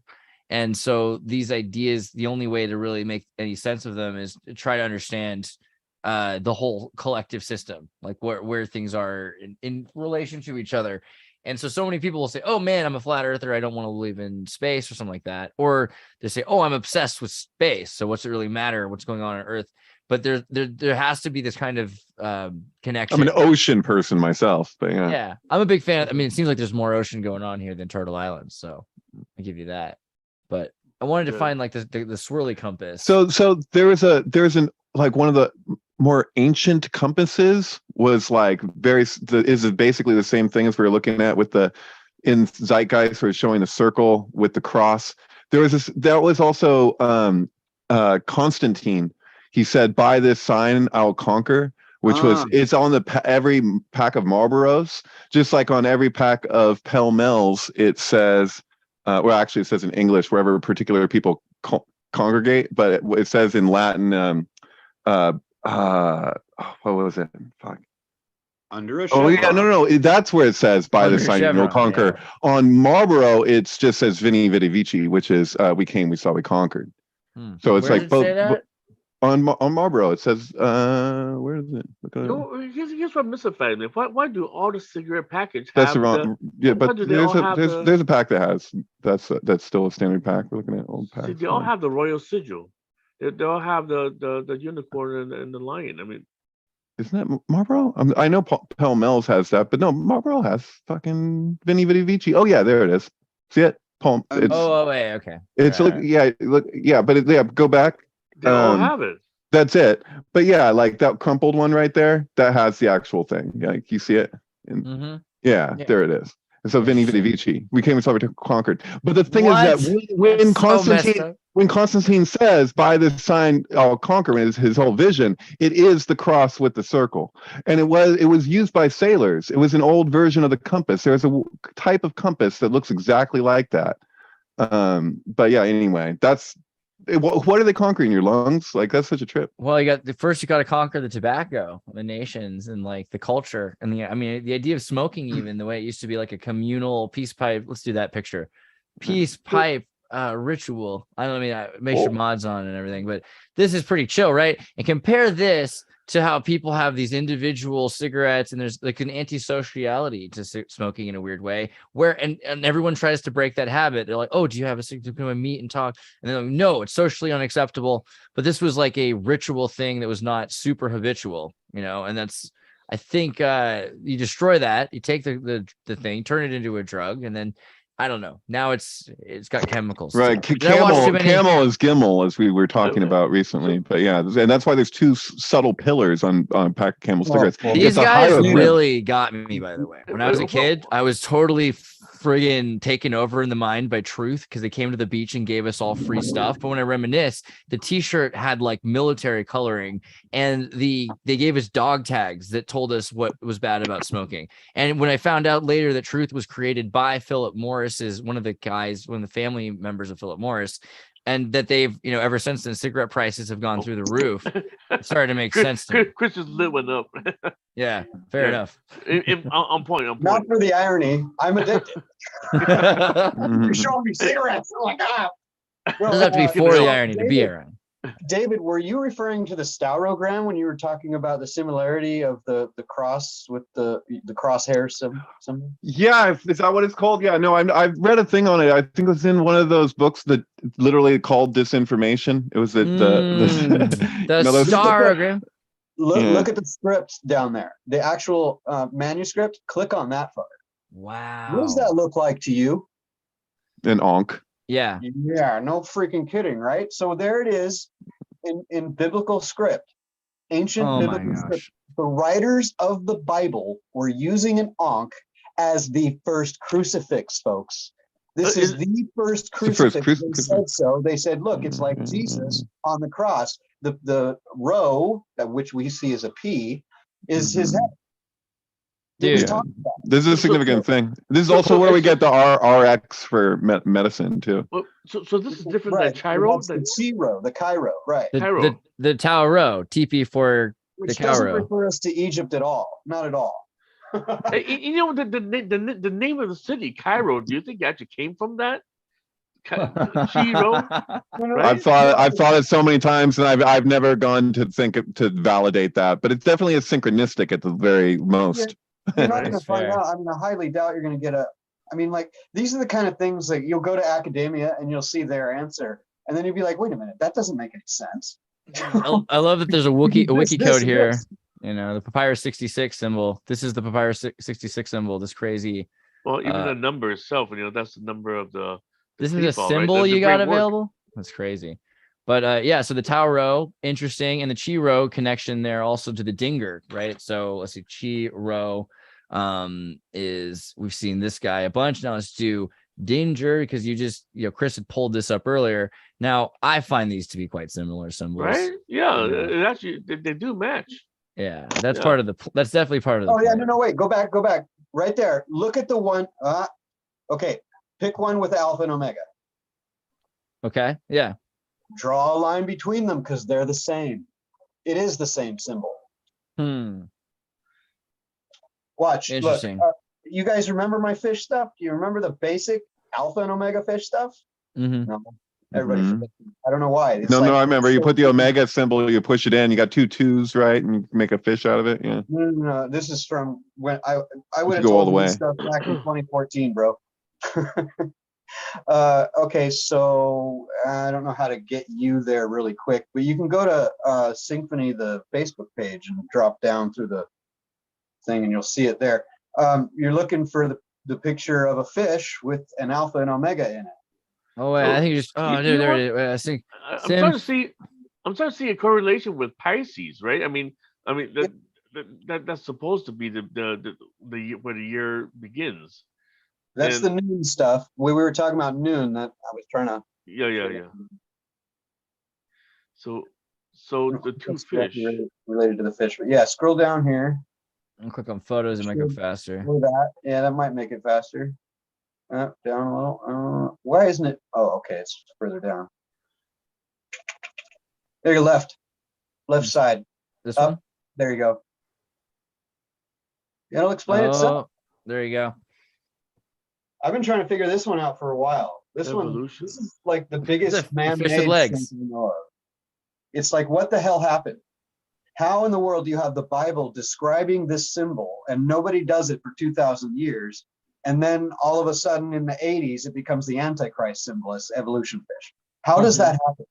And That's so nobody good, notices. dude. And every That's time so I tell anybody about it, they forget. yeah, no, What the that's hell's gold, going on? Jerry. It's funny. I when I was in college, I used to have a Darwin fish on my car, and I was in Valencia in California. It was a heavy Christian community, and I was hunted down on the freeway. This guy was honking me, like chasing me because he's yelling about my sticker. It's like I'm an antichrist or something. So I thought I was gonna die. This guy wouldn't let me go, so he keep chasing me. Yeah, don't put Darwin fish on any cars, man. Dude, but the thing is, man, this fucking nun is also the snake, and then you have the snake with feet, man. It's like it's all all up in there, man. It loses its feet It's the same. and then it gets them again. Yeah, at the end. because Messiah is the same gematria as serpent in Hebrew. Nachash, Nachash, is that how you say it? And Mashiach are both 358, which are Fibonacci numbers. And that's the whole thing. So it's the serpent and it's the Messiah, it's the Jesus fish and the with feet and the snake with the feet, man. That's crazy. Yeah. It's weird. Then again, Jesus and Lucifer have the same Because the snake is on the cross in Numbers 21. Brittany says, thank you for being here and sharing the vid. We all love Tuesdays. And then Stefan says, in 80s, when a unit was given only poison tobacco, they would hijack a plane so pilot would announce, smoke them if you got them, and then trace them back to the source. What? I don't know about that, but I like the idea. I mean, especially if there's like radiated iodine in everybody's water. I could see that going places. So a little bit of backstory, history on that. Yeah, there. Oh boy, yeah, it gets crazy, man. It gets really nutty. So ichthus is the word fish in Greek, right? You take those letters, those Greek letters, you put them together, you get this symbol that the Christians who were writing the Bible and using that staurogram as a crucifix looked like an ankh. Same people were doing this, and it looks like an Egyptian hieroglyph that includes a fish shape and a scroll shape, right? And you get the same thing right there. It's the word made flesh. When you put the letters together, it becomes the symbol of God, the 8-spoked wheel. Dang it. The 8-pointed star. And here we have on the bottom or middle right in red, you see the Alpha and Omega in the center. I use that same exact image in a collage next to me. Did you see how there was 4 points and then 4 fins? Yeah. It's the same thing with the cuneiform shape for Anu, except for they're rearranged. Totally. Trying to find the sun middle. And then of course it's St. Peter's Square at the Vatican. Right. With an obelisk in the center, is that correct? No reference to Egypt though. Didn't it come from Egypt? That obelisk? Right. Yeah. No, that I'm joking. I mean, it's ridiculous how much they totally ignore the fact they knew everything about each other. Oh, sure. You know I made another post. Well, it's probably not as. Isn't it Twitter? Wait, hold on. I'm gonna see if I can pull it up because sometimes. Oh, geez. Okay, hold on. Okay, I'm just taking a screenshot. No, because it's not remind me Alpha Omega. Remember in the Edge of Tomorrow, you know, Tom Cruise. Because there was that quote where, hold on, I'm gonna upload it real quick. Where's the Twitter? Jeez, I should have kept everything open. So in the near the bottom of the meme, there's a hieroglyph of a fish with feet. It means rise. Wait, this one here means what? Rise? Oh. Or mount up. And that's where I finally understood that Cairo and weird Alpha and Omega on the left. The black and white Cairo in a circle with the Alpha and Omega. I always wondered where did this Alpha come from with a diamond in the middle of it? Well, I figured it out when I put the mount up together with all this, and I started looking into hooved animals, the equine ox, right? So I look into that, and you find out that the closed hoof has all those symbols in it. Dang. In the anatomy. You could scroll down and see another meme of that. Okay. I'll go okay. back to it then. Hold on. I was just gonna look at hooves, but yeah. Can you upload just real quick? I'm trying to get to this. You guys all seen Age of Tomorrow, right? Yeah. Okay. Yeah, it's at the bottom. So you know the alien monsters, right? The Omega is the brain, right? The one that controls time, and Alpha is the one that bleeds, and whenever you absorb the blood of Alpha, you become connected to the Omega. So I'm just wondering about it because this whole film was very bizarre. I mean, there's so many sinks in this film that. But we hit the Alpha and Omega last week. Remember where I was talking about the jug and the fish? Yeah. So the fish is the unconscious. And we're in the age of Aquarius, which is the pouring out of the jug, the letting loose of the unconscious, making it conscious. So that was it there. That was this guy here? In the center on the bottom, that's the anatomy of the hoof. You see Pac-Man eating the frog, which is actually the soul of the hoof eating the alpha shaped heart of the hoof. Did you guys know that hooves have hearts? Weird stuff you learn studying symbols. So these are like spongy hearts that don't pump themselves, but every time the animal takes a step. Oh, right, yeah. And then there's the. So the Five of Hearts is kind of my favorite card at this point, because now I know that the equine with a solid hoof has 5 hearts. I've cleaned horse hooves quite a bit at one point in my life. Okay, so you're familiar, yeah. Yeah. The bottom of it is an omega, the lowercase omega, which is the one that was on the right-hand side. So it's all there except for the fish. And where the hell is the fish? Well, if you do the same thing that the makers of the letter seem to have done to the shape of the heart, if you do the same thing they did to that, you invert it, right, to make the heart. You could invert the omega on the bottom of that, and now you have your fins. The outline of the entire hoof becomes the fish. Oh, that's so fucking trippy, dude, because that's Aleph is the ox. Wait, did any of you What a trip. And then Lamed is the ox goad used to steer the ox to till the field, and those are what flank the 22. And ampersand is a fish with an omega on top of it. And it comes from et. Et is the word. You know what I'm talking about. Go on, David. Did any of you mention the horseshoe? You don't know et? You know et. The horseshoe, tab, right? The Jewish version, the Hebrew version, the original Alpha and Omega. So the horseshoe is like the outer circle, but the inside is the frog of the soul, is the heart. But I'm saying which is frog. That's also pretty funny. Frog. But the shape of the horseshoe is like omega, isn't it? Yeah. I don't know if you guys Omega. Alpha and Omega, man, in the fucking that's such a trip, man. Of course, and they hang, and the metal horseshoes are hung on doors of farmhouses for the protection, magical protection, right? Auspicious symbols, yeah. Right. So, and throne. But I get told that there's nothing here. I don't understand. Like, I don't think you could be more thorough and get something more solid than this. Well, you know something else too is that Lamed, this is kind of a European occultist thing to say, but Lamed is one of the 3 serpent letters. So you got Tet and you got Lamed, and what's the other one? What's the other serpent letter? Almost had it. You guys know Samek, I think. But yeah, it's very Nun. How does that work? Because Nun, let's look. Can we look up the Wikipedia for Nun? Yeah, the letter. I was on it. Hold on. Oh, do you mean the Nunatan Railway? No, you were just at it. I just saw it. Okay. Yeah, I don't know why. Oh yeah. All right, as soon as you try this, Wiki's gonna get with you. Okay, there we go. Thank you. Okay, so see right there, origins. See that image? Okay. Crescent and dot, you got it. Well, so now I have to let my brain admit though that none and none are connected ideas somehow. That absolutely, you're supposed to. The flying nun is flying fish. The Anyway. flying nun, right? Yeah.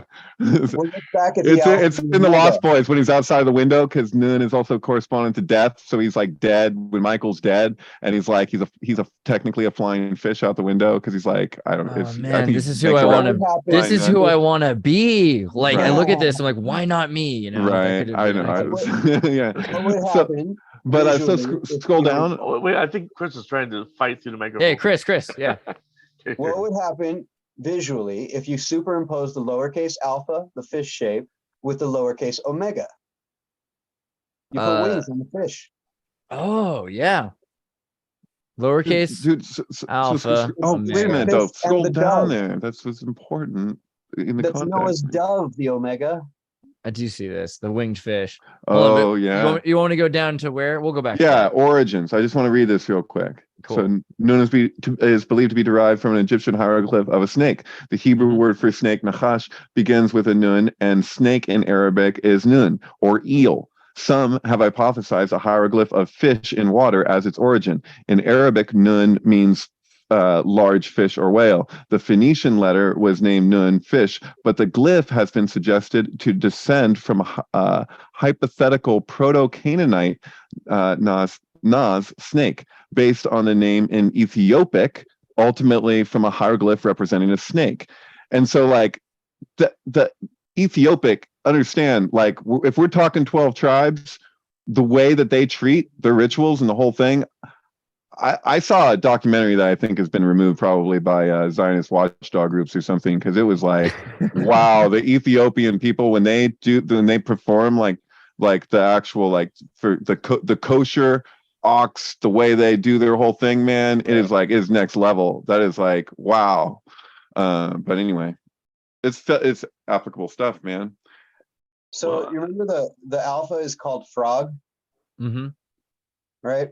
What do you think of, or let's say, what does a child think of? Because you guys have probably seen fish that actually have feet, but what does a child think of when you ask them, what's a fish with feet? Hermit. Maybe tadpole. Yeah, tadpole. Tadpole.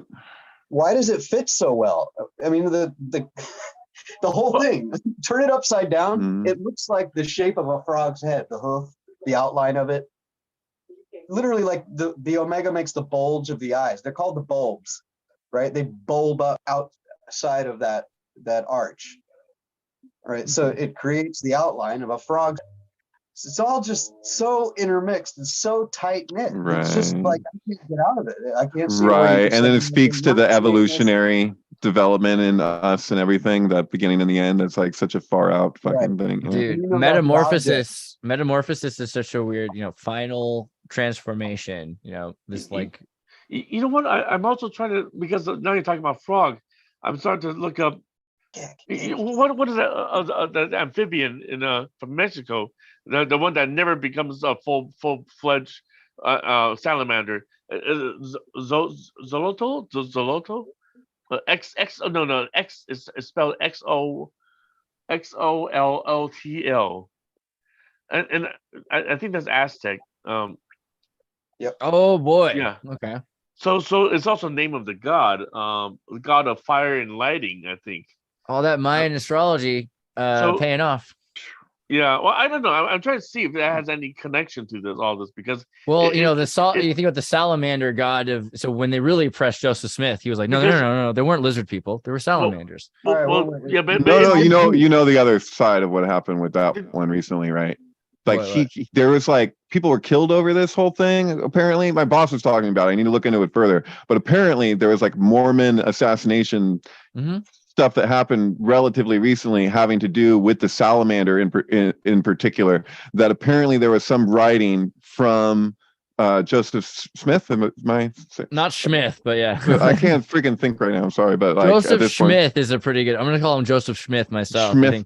All right, but like so. The Schmalamander letter. I know. So like he basically like legitimized the salamander thing, dealing with like alchemy or whatever. Could be butchering this, but from my understanding, it was that there was meaning in the salamander that was specific, and that like the way that they treat it as the church, like their trip around it was radically different from how he qualified it. So basically, he legitimized his thinking around it, around where, you know, because people are like, they're like, oh, it's such a joke. You know, he pulled these things out of a hat, basically, you know. Dude, but salamanders are friggin' nuts. Their eyes are amazing. I mean, Totally. not just romantically, just evolutionarily. Question: Is it newt or is it nut? Wait, Chris. Chris, it's Nuit. Chris, if you pet the newt enough, it nuts. The night goddess of Egypt. Yeah, that's the way you remember that. Don't tell that to the students. Okay, but like, wait, Chris, you were about to go off on something. Tell me, what you say? Yeah. Okay. So you guys should have thought of Keck by now. Right. Right. I did. If you think I didn't, I mean. Right. Okay. Okay. For those who don't understand the meme of Keck, the cult of Keck, can you explain why is it a huge significance? Well, it's as huge as it is now because of Jordan Peterson and Hillary Clinton, I think. Because he's in the hieroglyph. He's on the computer, man. It's right. That's the thing. That's the thing. The hieroglyph looks like a computer. It looks like a desktop PC, screen and all, and it's weird. But there's so much more to Keck. Dude, what happened to the Pepe the Frog faith thing? Pepe the Frog faith Keck. There's like a whole WordPress that's like the best about this.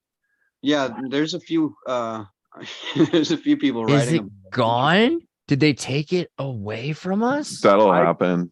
Can you find Chaudelet or whatever? Yeah, I hate that I'm gonna have to do this myself real quick, I guess. But hold on, if I go to Dude, archive.org, let's start with let's be reasonable. We'll go to Wayback Machine, type in Pepe the Faith. I think that's what we're looking for. Hopefully something comes up. Come on, guys. Pepe the Frog Faith. Dude, it is just, you wouldn't scrub that, would you? Would you? Pepe. Results now. What? Okay. Well, all right. Let's just do it the best we can. So Pepe the Frog, I went to the GOP 2016 or whatever it was before Trump was elected, when he was getting into the thing. And in Ohio, in Cleveland, Ohio, they had at the museum the actual Keck statue, the Keck statue. Let me see if I can find, is that the right? Well, the hieroglyphs, that's what it is. There's eight. There's eight frog gods. And called the Ogdo. They're the Ogdode, and there's the Hekek, and there's the Keck, there's a lot of weird ways we want to try to pronounce their names, but they all have weird sounds going on, and they don't have a temple because the people's gods are the Ogdode. They're the ones that when society falls, they rise up, and it's equated with the cricket sounds in the early dawn before the dawn. There we go. Yes, now we're at the twilight. So frogs chirp in the evening as the sun's going down, and that's true midnight. The day starts there. Why frogs? Well, because frogs are in both worlds. Right. That's the point. Totally. This is the ability to be unconscious or fully Amphibian. conscious. But they're at the true dawn, and the true dawn is at, it's 5 a.m. to 6 a.m. It's after Sadhana has been completed, and so that's also relevant to the idea of the Egyptian mythology of every day is a brand new day and a winding road, because you've got this that is what that song is about, right? Every day is a winding road is about the gods circling in the sky. I thought that was what it was. No, it's the long and winding road that leads to Mordor. Yeah. But the point being that they're associated with the dawn, the frogs are associated with the dawn, not with midnight. And midnight is associated with Saturn and with Luna and Artemis, whatever. What's her name again? Lunar god. Newt? The sky goddess? Newt is because Newt has the sky, but who's the? Hey, Andreas, can you upload? Can you open the? I just uploaded a picture now since you mentioned. The one after this guy here. Boom. Yeah. Okay. My name is Newt. Right. Mostly. Right?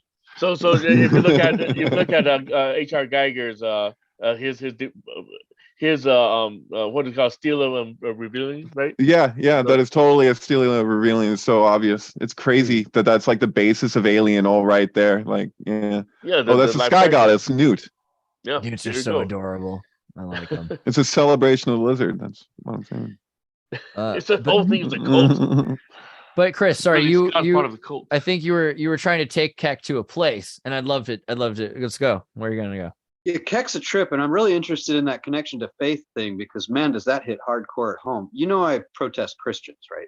Huh. No. Well, It's been a while. I had an interesting conversation recently with a good friend of mine who is a Christian, but he was raised Vedic, and so I think that helps. But part of the thing is there is a difference between people that are trying to be Christ-like, and this is something that a lot of people, I think Gandhi said this too. Not that he was very Christ-like either, but there were a lot of people that are saying the sacrifice of Jesus gives them immortality so that they can live forever. So it's a sacrifice of the shepherd for immortality. It's kind of satanic. It's kind of skexy, is what it is. It's a little bit more skexy, satanic than even like the vegan trans Satanists I know. Less Satanists than some Christians that think that they get to live forever because of that. Not saying it's not a good thing, the atonement ritual and everything else to alleviate your karma. Hey, you know what? You know what? The Skeksis weren't wrong in the end. Skeksis weren't wrong. Skeksis did nothing wrong. They said they lived forever, and they did. What Just not quite how they were looking. Those who know they're doing mythology and those who don't. Yeah, I told you I was binge watching Game of Thrones, and you guys seen the series, right? You know how the King's Landing was taken over by this almost like Christian cult. The scepter, right? What do you call the scepter? And then you mentioned atonement. You wait to say atonement. Oh my God! That's when Cersei got naked and so walked down the walk of shame, right? I don't know. I just remembering that whole segment. I was trying to analyze that. I was trying to make a post out of it. But I could totally have played that role. I'm jelly. Anyway, the thing with terrifying. It terrifies me how much of a. I don't know if it's a mockery out of the Christian what's the name of the dragon? The Inquisition. That's what it is. What's the dragon prince from Game of Thrones? The Targaryen. Yeah, what's his name? So the first one though, from the first movie. Aegon. Let's see. Good job. I gotta look up the family tree. No, the one that looks like David. That's what the only reason I'm bringing it up was because there's a Game of Thrones. Oh yeah, you sent me that before. Yeah, right. I'll take it. Where it's a little is it? Bleached though. A little bleached, yeah. But there you go. I mean, if that doesn't look like David Plate, come on.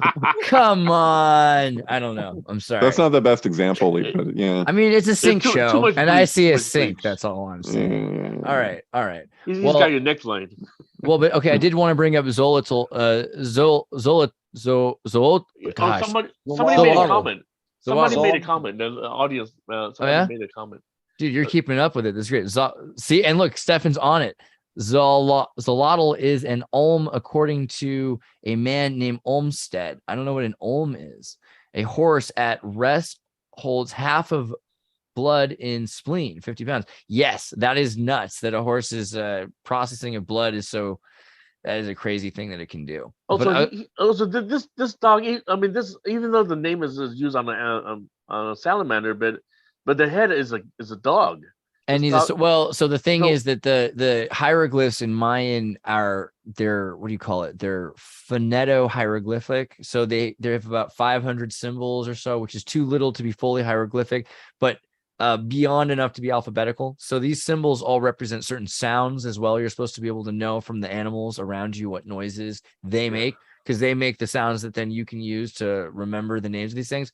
But apparently this thing is associated with Venus, the dark personification of Venus, the evening star, because they have a feminine Venus so often. Here's the inversion, and that's pretty interesting.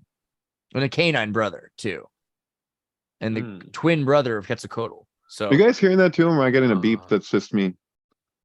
Probably just you. I'm not hearing a beep. Maybe something's a battery. Oh, that could be. Maybe it's Zoom. But the idea of Romulus and Remus, that's what I get out of this right here, because he's the twin brother of Quetzalcoatl, and there's the association with the canine, like you pointed out, that he's born of the canine, so the canine son, it says so maybe it has something to do with Sirius. I mean, would that be reasonable? Let's see. So Chimalma is the mother of both Romulus and Remus. Just kidding. Quetzalcoatl and Zotolo. Yeah. You guys ever notice that K is the 11th letter of the alphabet, and so to say K9 is to say 20, and 20 corresponds to the judgment card in tarot, which corresponds to Shen, which means canine tooth. And Shen is the shape of the It's the whole- cartouche, yeah, which it's is a- actually it's- an extension of the Shen symbol, which is either a fish shape or, well, there's several of them. Actually, you should look. That's one really worth looking up in the Egyptian Hieroglyphic Dictionary, because then you see they knew about these connections too. They were totally part of this. The whole the soul eating the alpha, it's right there, except for they were using the fish shape. You put a rod between the two, basically like the omega shape, except for it's closed, right? That's their Shen. And originally in Sumeria, it was the line and rod, but then it just became a symbol that Egypt was using called Shen. And man, there's so much to go on from there. But so the Shen is either the omega that's closed, or the fish shape, or a Pac-Man shape with a rod up its mouth going down into a fish. So they're connecting it, and that's when I was like, click. Like when I saw that, it's like it connects everything. It makes everything so solid. I don't know if you can find that. Yeah, you're probably not. Andreas, can you go to just a quick similarity? Every time I go to elevator, I see you hit the buttons and you see this the fire alarm sign, right? It has that Shin on it. Where is this at? Yeah, I know. I love it. I get in an elevator with Baruch, and he's just like, really? Just type of elevator fire. Yeah, sure. It's the fire warning or whatever, instructions or whatever. What is it? Yeah, fire no, logo. Elevator image, I guess. I don't know. What type of fire logo? Interior, elevator interior, maybe. No, you won't be able to see that. We'll go to elevator fire panel or something like that. Yeah. Let me see if I can find it. Oh man, you know what? That's a tricky one to figure out how to word, because it's so common that you'll see this in an elevator. But here? No, man. It's like there's an image of like where it just looks like Shin, and it's just red. Has different things written in each part of it. Type elevator fire symbol. You see it. Yeah, of course. Oh, yeah, there it is. That's a Shin. That's gotta be a Shin, right? Yeah. What the heck? All right. Yeah. I got into elevators with a rabbi multiple times, and we just kind of like look at it and look at each other like, really? It's uncanny, right? Yeah. Because Shin corresponds to fire. We need to so like that's the thing. Mem is water. You have the three mother letters. So and Aleph is air. And so, and then obviously the air feeds the fire. That's the connection between Aleph. You'd say, alpha here in your alpha and in your omega, but it's and so yeah, I like the vampire connection too, because in the tarot and the judgment card corresponding to Shin, they're getting out of coffins, and I think it's supposed to relate to the prophecy in the book of Isaiah about the dead rising from the graves, and but it's it's the three. I don't know. And David, and that is the letter on the tefillin, right? The black cube. Tefillin? Tefillin. Yeah, right. Yeah, you'll have that. Yeah, but the scroll on the inside, just like on a mezuzah, it should say Shaddai in the front. But yeah. Okay. Yeah. But you don't see the scroll on the inside because it's all up in that cube, man. Oh, but the symbol that's on the outside that is a Shin too, right? Yeah, I have a pair I could show you, but yeah, you saw them all over online. Yeah, but yes.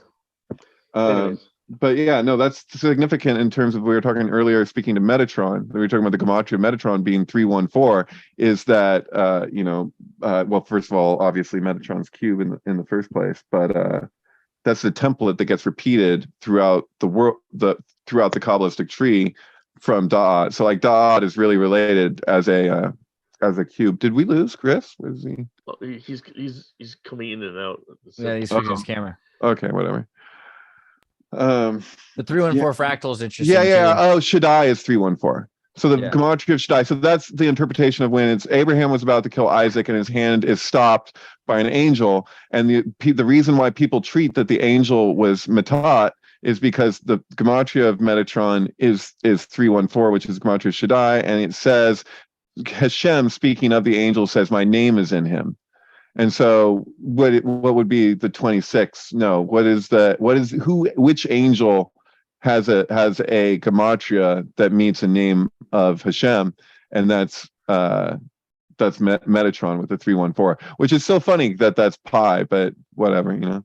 Stefan says, guys, stay on track, which is, remember, this is Stefan saying this is really great. Okay. Eddie said exotal salamander.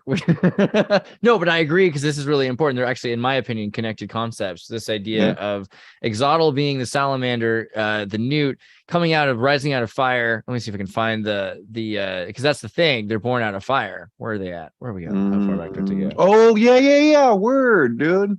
Yeah. That's the alchemical significance of the salamander. Yeah, and her name means shield hand, and then there's a whole other thing, which is like it's a continuously found Native American story all across North and South America of when the god animals are throwing their pieces of themselves into the pot to make humanity, and the lizard throws their hand, cuts, like some of them take some fur, so they get, and there's not a lot of fur, which is why humans have a little bit of the nice fur, but it's not covering their bodies.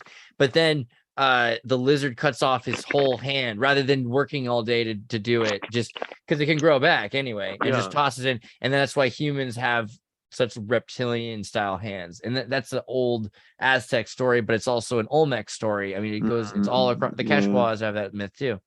Wow. Well, I've been kind of researching on this. Just started. You heard about some researchers saying that some of the Native Americans, including Aztecs and all that, they said that they seem to have DNA directly rooted from the Middle East. Like you heard about that, right? You heard about that they might not be from Asia, but actually, or some of the Cherokee bloodline. Haplotype. I hope this is all right to talk about. This is the thing. You never know what you're allowed to even talk about. Well, I mean, I want to talk about that because I now I'm thinking about all the Mayan and Aztec, the hieroglyphs and all that. Could it be connected? To what the Indo. I mean, I'm a big fan of, and you've seen my favorite show, The Three Caballeros, which is like. I knew you were gonna say that. So but funny. I mean, that's so funny that I knew. I was like, oh, here comes the. Of course, but it's fair. I tried not to. I thought for a second, do I need to? And I was like, yeah, I guess so. But I mean, the thing is, they go to all the ruins of all these places around the world, and that they're clearly brothers. They're all draconian, like the same family, but they're of different variations. And the ruins they go to are clearly places that boats have taken the ruins to throughout the show. Of course, there's the goddess Cassandra. There's a lot of great stuff. They hang. It's literally the four horsemen, but one of them is a girl, and she's the goddess Cassandra. How funny is that? That is a great idea for a show. I thought two of them were girls technically. Isn't the chickenish one a girl? No, so what you have instead here, there's like this inversion thing with what Daisy is the girlfriend of Donald Duck, and so she has nieces. So there's the three nieces of Daisy, which is insinuatory to levels you couldn't even comprehend. If that means about Huey, Dewey, and Louie, and whatever their names are, I forget now. Sure. And how that relates to what's the fucking. Well, why is her name Daisy? What? I'm sorry. Because of Euclidean geometry, like Euclid. I'm trying to think about 2001. That's the thing. How is getting shut down? He's saying Daisy. Dude, I'm sorry. Can somebody help me? What's the movie with the special effects guy from 2001 that he did afterwards that actually has Saturn? And they said that he couldn't afford to do Saturn. Then he made Saturn with like a quarter, with like not even a quarter of the budget for this other movie. What is that called? It's got Huey, Dewey, and Louie as the three machines that he's hanging out with all the time, and he's stuck on the freaking space station. It's Dern. Is it something Dern is his actor's name? Fuck. He's trying to save the forests. I am being so spacey right now. Is it the movie where they're trying to Yes, that's the movie. Man. Fun. Oh, what is it called? Oh man. Forest in space. Oh god. 70s movie. I don't know how I could There- forget this. there- Silent running. Thank you. I feel just I'm out of it. I feel man. just terrible. Just terrible. No, You should but- feel terrible. No. but this yeah. is the robots from Star Wars actually were in this movie, and he's living in these forests that after they have overpopulated the earth, they've put the forests in these geodesic domes and blasted them off into space. But people have stopped caring about forests. So they're just like, we better blow them up. And he's like, but I love the forest. That's all I know. I work for American Airlines and I fly forests around space. So yeah, I like that movie. What was that? What was the reason for that? I forget. Huey, Dewey, and Louie, and their like That's symbolic their name. significance in this movie and where it goes with it. It's like it's a this movie's a whole meditation around yeah. Because And- you're connecting with 2001. Well, yeah, no. So it's the same special effects guy, one of the main guys in 2001, coordinating special effects stuff.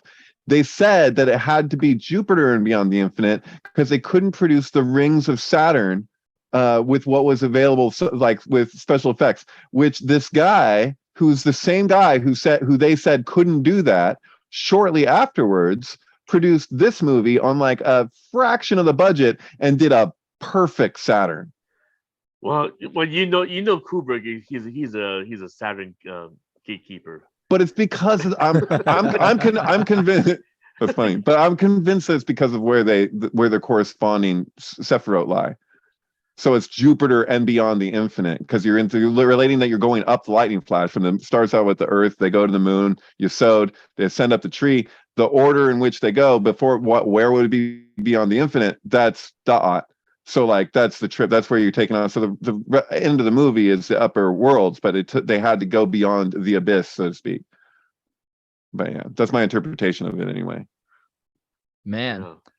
Well, guys, we're pretty deep in it. Is there anything else you want to pull up before I start to introduce you to your stuff? Yeah, I got something. Okay, yeah, go for it. We can go for a while if you want. I mean, I don't want to stop you. No, I don't. I've been holding back. Yeah, well, yeah, Chris, if you go for it, tell me what to do and I'll pull it up on the screen. Well, David keeps going back to Gamel, and and he brought up the staurogram in the first place. Mm-hmm. And I brought it to the Ankh, showed you how they're the same thing. It's a lot of fun. So, David, do you see any sort of connection between Gamel and Doth, which you just mentioned? Gimel and Da'at, yeah. It's a vertical pathway between Tiferet and Keter is Gimel, and that pathway we say is the high priestess and tarot corresponds, right. but that's the G, that's the Masonic G. That's why the square and compass. It's the compass. You're looking at Keter, Chochmah, and Bina, and the square you're looking at Tiferet, Gevurah, and Chesed. And so it's the upper and lower worlds meeting. And yes, totally, absolutely, yeah. Yeah. The G takes the place of the I, right? Okay, so you have your Ankh, you have your Gamel line, right? Mm-hmm. The camel, if this is an Ankh, is going through eye the of a needle. Yeah, camel needle. through the eye of a needle. I know. Yeah, I'm right there with you, buddy. Yeah. Yeah, I thought about that in ministerial training. That's how long ago it was. So in my 20s, yeah, I've tripped out on that plenty. Yeah, absolutely. So yeah, it's funny because as far as I can tell, I never hear anyone point this out with all the esoterica, like as far as like the Masonic G, the simplicity of that, like that's so right there. It's true. Hey, what are the letters we're looking for? It's a Gimel, and then for camel, and what's the eye and needle one? And of course, if you thread a needle, Aleph. it looks like an Ankh. Yeah. So. Aleph, you said Aleph and Gimel. Is that what you're saying, or what were the ones? What's that? So Dalet intersects. Well, there's Da'at is knowledge, and that's the non-Sephiroth. Like it's not a Sephiroth. The 11th. It's a space, and so that's actually, if you want, technically, that's referred to as the bird's nest. It's a nest of a bird and Metatron is that bird in the Zohar. That's how Metatron is treated. It's so freaking weird. Whoa! Yeah. David, when you stack up the tree of life and create the Jacob's ladder, where exactly are they connected at? I thought it was that is actually where it's connected, right? The portal to the next tree. Well, I mean, within every Sephiroth, there's 10 Sephiroth. It's like describing a fractal, but it's always different too. It's just the same principal dynamics, you could say. It's just an explanation of like the way that things extend organically in space, whether it's lightning or trees or human beings. It's like this. It's you're looking at the Fibonacci sequence, but yeah, you're saying da'at as like, so it's really just a cell dividing in a sense. That's the principle of like you're looking at two cubes and the dynamics that are involved in that separation, because it's I Ching is just the every arrangement of 6 straight lines, 6 broken lines, which is how many lines it takes to form a star tetrahedron in space, pushed together into single 6 figures, which we call hexagrams. And so you're looking at, if you introduce distortion into any point, how it's going to be compensating on all sides in order to meet that. So it's just showing you every arrangement that's possible within those vectors. And so what the tarot is taking that same principle, but it's extending it to language,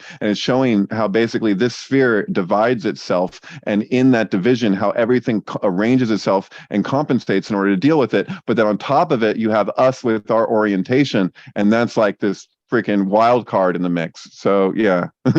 It's like, in other words, we can look at a leaf and we can see the design of it and the intelligence behind it. But when we look at our own goings on, it's very difficult to like if you're like, well, where's the pattern? Like, that's pi. That's why he's looking at the stock market, because it's like, look at something that's a million minds at work to make what is that? Does that have a pattern? And if so, what's the nature of that pattern? You know. But I just really quickly, I know we were going to go. I'm sorry, I'm going on tangents here still, but I just want to share this one. Is Andreas? Yeah, Andrea, after David, I upload something too. I want to see. I want to get some opinions on the Netflix show. We got no Andreas here. Oh, he's on strike. He ran to the bathroom. No, he's on strike. That's what's happening. Oh, that's what it was.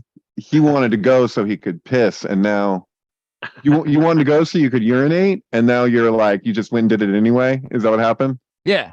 Okay. Well, I realize we need to go pretty soon here, but I just wanted to share this one. No, I don't care. You can do whatever you want. Just because silent running came up, I feel like obliged. In the chat, I just like I just want to share this one link to this. If you could show it. Oh, okay. One second. I need you to work. I need you to. Yeah, an image of Adam Kadmon on the Tree of Life would be appropriate. FYI. Hold on. Was it Adam Kadmon Tree of Life? Does it exist? With a K, but yeah. Andreas. It's right there. It's right there. Yeah, but I need to train myself to spell it right. Okay, here we go. There you go. So you can see real clearly how the body superimposes over it. That's not bad at all. Yeah. Yep.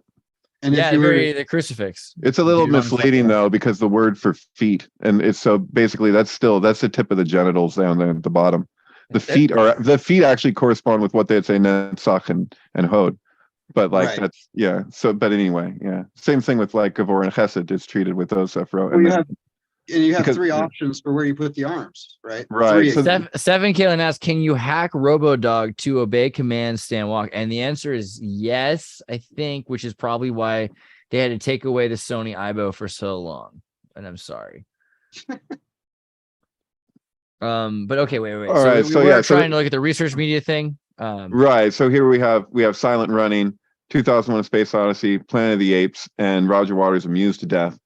All at the same time. Yeah, there's a trick to it. Yeah, it does a crazy thing. I go in reverse for a portion of it, and with transparency.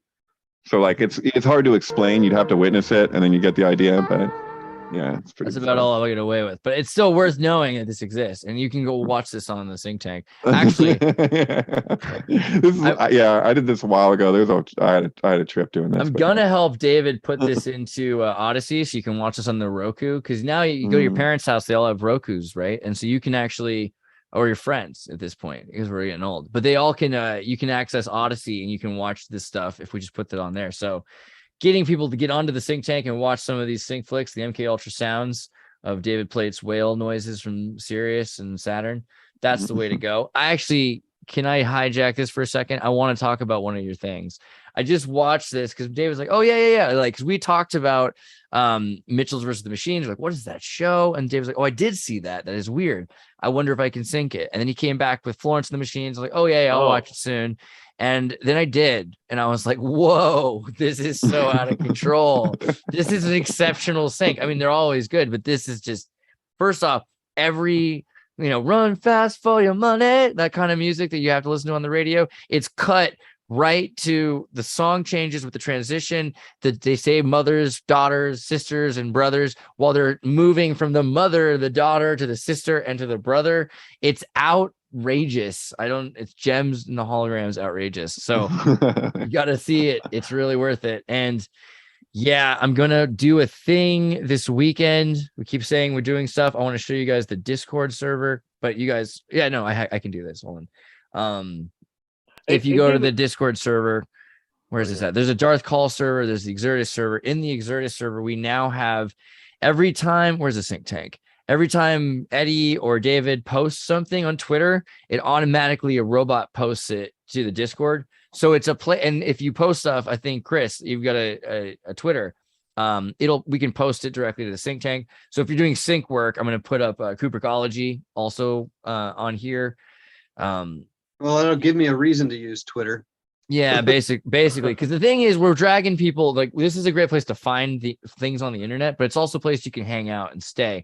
And there's a lot of good content, not just in the Think Tank channel, but in all the channels, allied content. We've got our friends' content that's worth watching, and that's being a regular show right now. You can see when it comes up and stuff. So, some pretty great stuff here. But the videos and the audio chat is the thing. I keep promising we're going to do audio chat. I really want to try to do one this weekend if possible. I want to watch Mitchell's in the Machine, but I think we might just watch Mitchell's in the Machine while we do a text chat, and then we can have the an audio chat at the at a separate word. You know what I mean? So we should just we're going to start doing that, and I'm going to start having a link here that auto posts David's most interested in this week's sync video, either the one he made or something that he's interested in watching. So you guys can jump in, you can watch sync videos whenever you want. Just another cool thing. Also, something I wanted to point out, because I'm on my own shill grift right now, in the age restricted AI art channel, you got to be careful, but it's really not that bad because Midjourney doesn't do anything too bad. We've got a bot, and you just type in imagine, and then you can type in a prompt and be like, a tank in a tank. Wait, let's do it properly. A photograph of a tank that is also a synchronicity. Okay. And then like pastels, right? And then so what it'll do, I'm out of credits. That's sad. Well, I'll get more, but you can see what it'll do is it'll AI generate an image for you right in the Discord. You don't even need to be a hacker, and you can do generating AI pictures with Midjourney right in my Discord now. So that's a reason I feel like in and of itself, this is pretty sweet. Just this picture of a butterfly made, So check that out. Get into the Discord, go to tartarynova.com. You can find your way there. Okay. Sorry. Cool. Okay. Well, I guess I want to pull up one more. Well, if you go to Twitter, I dropped another. I'm gonna jump to here. Is it the fish one? So this is. I don't know. I'm very puzzled by the Netflix Dahmer series that's. I liked it. I don't know. I mean, it actually surpassed the rating of what's that Korean show? Oh, Squid Games. Yeah. Squid Games. So I'm like, what is the fascination of all this? I mean, but well, Jeffrey Dahmer really lived free. Jeffrey Dahmer's kind of like the Hunter Biden of the previous generation. You know what I mean? Like, he'd like lived the American dream. Well, what is his Well, I don't know. I'm Hunter Biden of the Sith generation. Maybe that's the wrong. I mean, there's probably a better example, but I mean, I don't want to give Hunter Biden too much credit either. I mean, no. But I'm just wondering about we know we're in the year of the Soylent Green, so there's all these one after another of these cannibalistic presentations. If you give Hunter Biden credit, he'll just blow right through it. Mm-hmm. So sorry. But his dad can get him more.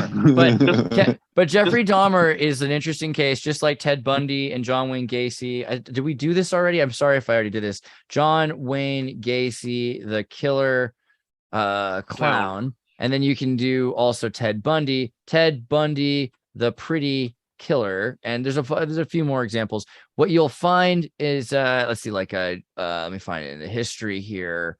Childhood, Democrat or Republican? What is it?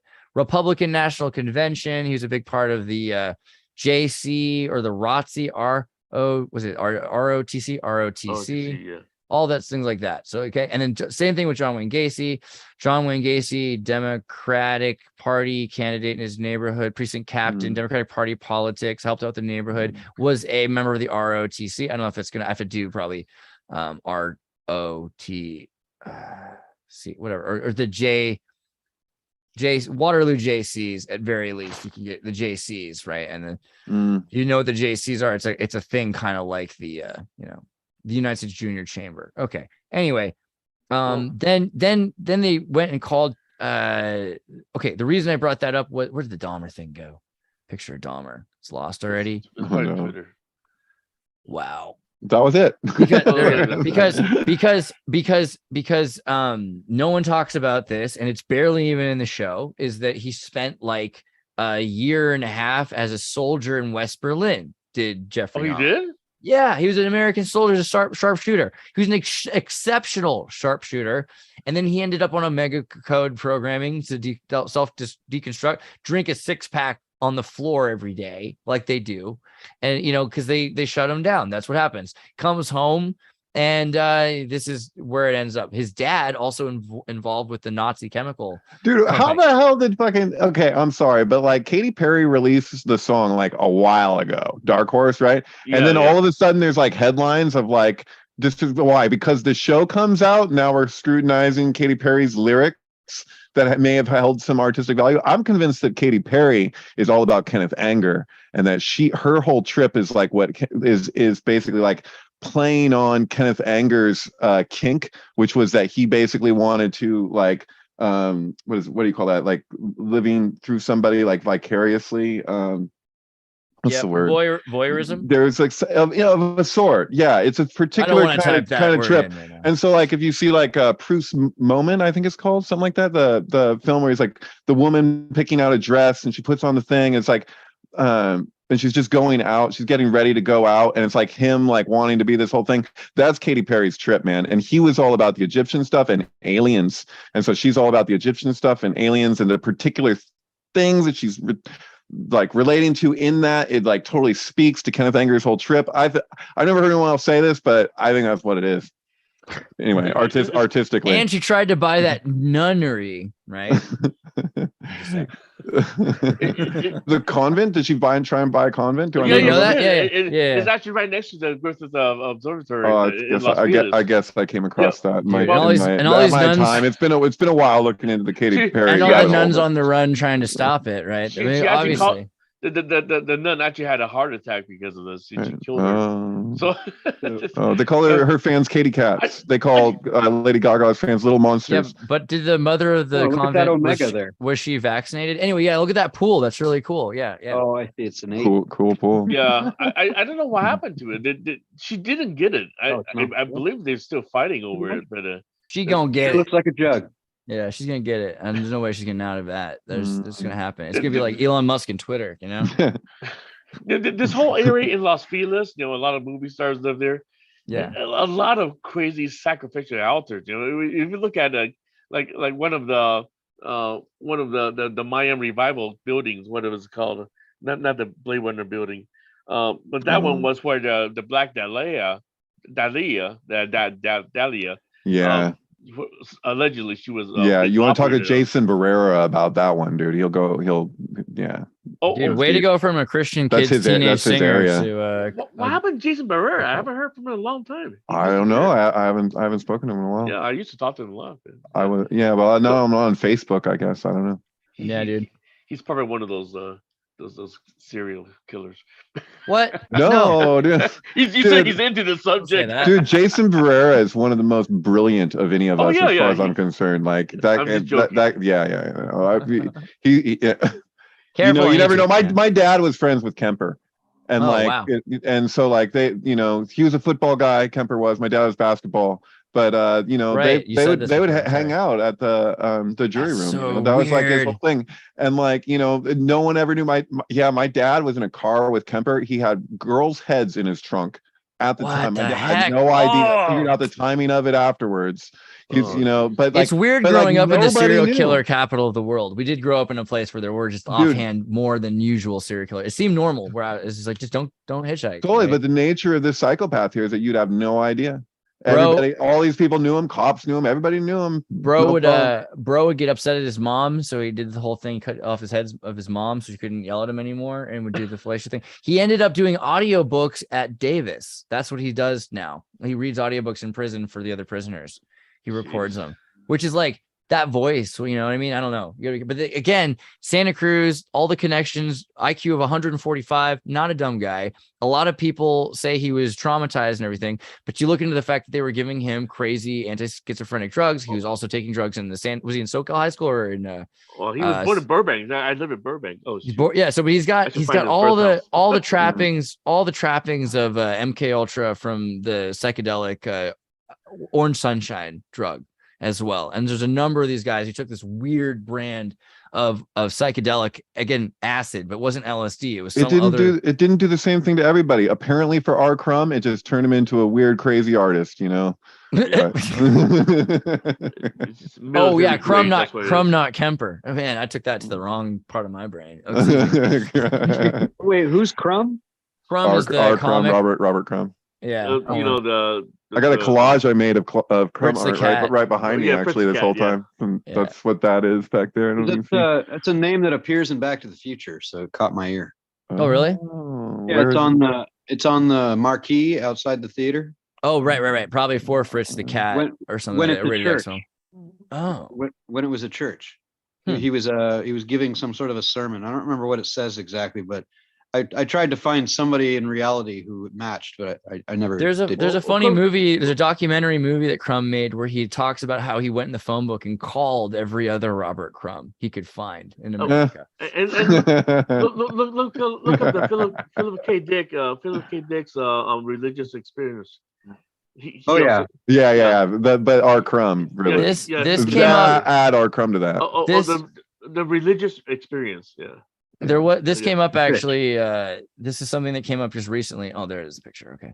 Because somebody sent me some music and I might even put it on the channel at some point. It was a song that they did that was using a speech by Philip K. Dick. And he's just kind of disclosing that he believes he's been in contact with parallel realities and that these books he's writing, he hasn't heard anyone else say this before, but he doesn't imagine he could be alone, that, like L. Ron Hubbard or something else, but he wasn't assuming that either, that they're in contact with real parallel realities, which is like the only difference he thinks between himself and a number of other people is he's openly admitted it. Yeah. Have you guys ever talked to his wife? Tessa. Yeah. She's still my friend on Facebook. I mean, she's still alive. Yeah. So I was really curious about this. I wanted to know what was the truth of the matter, because that was the whole point. Like, he's trying to figure out what the truth of what it all means is. I'm trying to figure out what actually happened. Right? She said it was actually a sticker that he had put in their window. That reflected the light. Instead of the necklace, instead of the fish necklace. Oh, you mean he admitted actually publicly that was just a story. Well, I don't know when that happened, whether he was married to her at that time, because he had 4 wives, right? So something like that. Muhammad, this guy, and this was after he had the operation. That he had that. What is that drug that dental? It was dental work. He said sodium pentadol. Yeah, you got it. It's close enough. Yeah. Supposedly she's a drug delivery girl, and she's got a necklace on. But here's the interesting thing to me. So the fish symbol in modern times was not a thing until 1973, a year before, in Australia. So the fish actually was brought to Australia, or brought to the whole world, by a guy in Australia named John Deisendorf. And Deisendorf was asked by the school Christian club in Sydney if he could come up with a good symbol for them to use to inspire people to believe in Jesus. And he was studying the early church, and he knew of their use of the fish. So he decided to use that. And then the next, within a few years, I think it was 65, they first asked him, and he finally came up with a thing in like 71, 72. But in 73, he took it to the Nimbin Aquarius Rock Festival, which was equivalent to our Woodstock, right? So there's your bird on the other side of the sea. So he brought the fish to Nimbin for this very secular event, and they spray painted it in places. They mostly were just doing screen printing with it. They were screen printing them all over the place, quite sloppy too. But so that's how the fish actually hit the world, is when he took it there. There were people from all around the world, and anybody who was interested in Jesus in one way or another was likely to see the symbol there that he brought there, and it went around the world. Then the next thing you know, a year later, Philip K. Dick has this religious experience with the fish symbol, and you just don't hear about that until then. Is that an example though of mutually existing, like a causally connected? Yeah, you can see the cause. Because I mean, that's one way that, like, that's kind of like Joe Alexander's Sync Book chapter. It's like there's this idea that as soon as one person kind of breaks the membrane, it opens it up so different people kind of go through the same, like if one person on one side of the planet realizes something, then all of a sudden 10 other people do right afterwards, But he would treat it that like it's like the record for the fastest mile was held for like a really long time. And then like at a certain point, it was like that got broken. And then right after it got broken, after this long period, a bunch of other people beat that. So it's like somebody beat that. And it's like once people realize that they can do something, they do. So like there's that idea of like kind of, I think maybe Gnostic Christianity isn't necessarily the word. Maybe it's like, acid Jesus freak or something. I don't know. But there's like this idea of like that Jesus had gone so far, that further than any human being had gone in terms of consciousness, that once somebody went that length, rich, like, that now it's just a matter of time before everybody goes there too.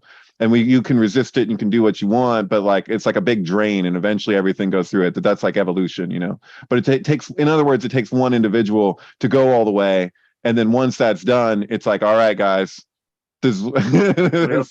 Jesus actually did that. I show you the way.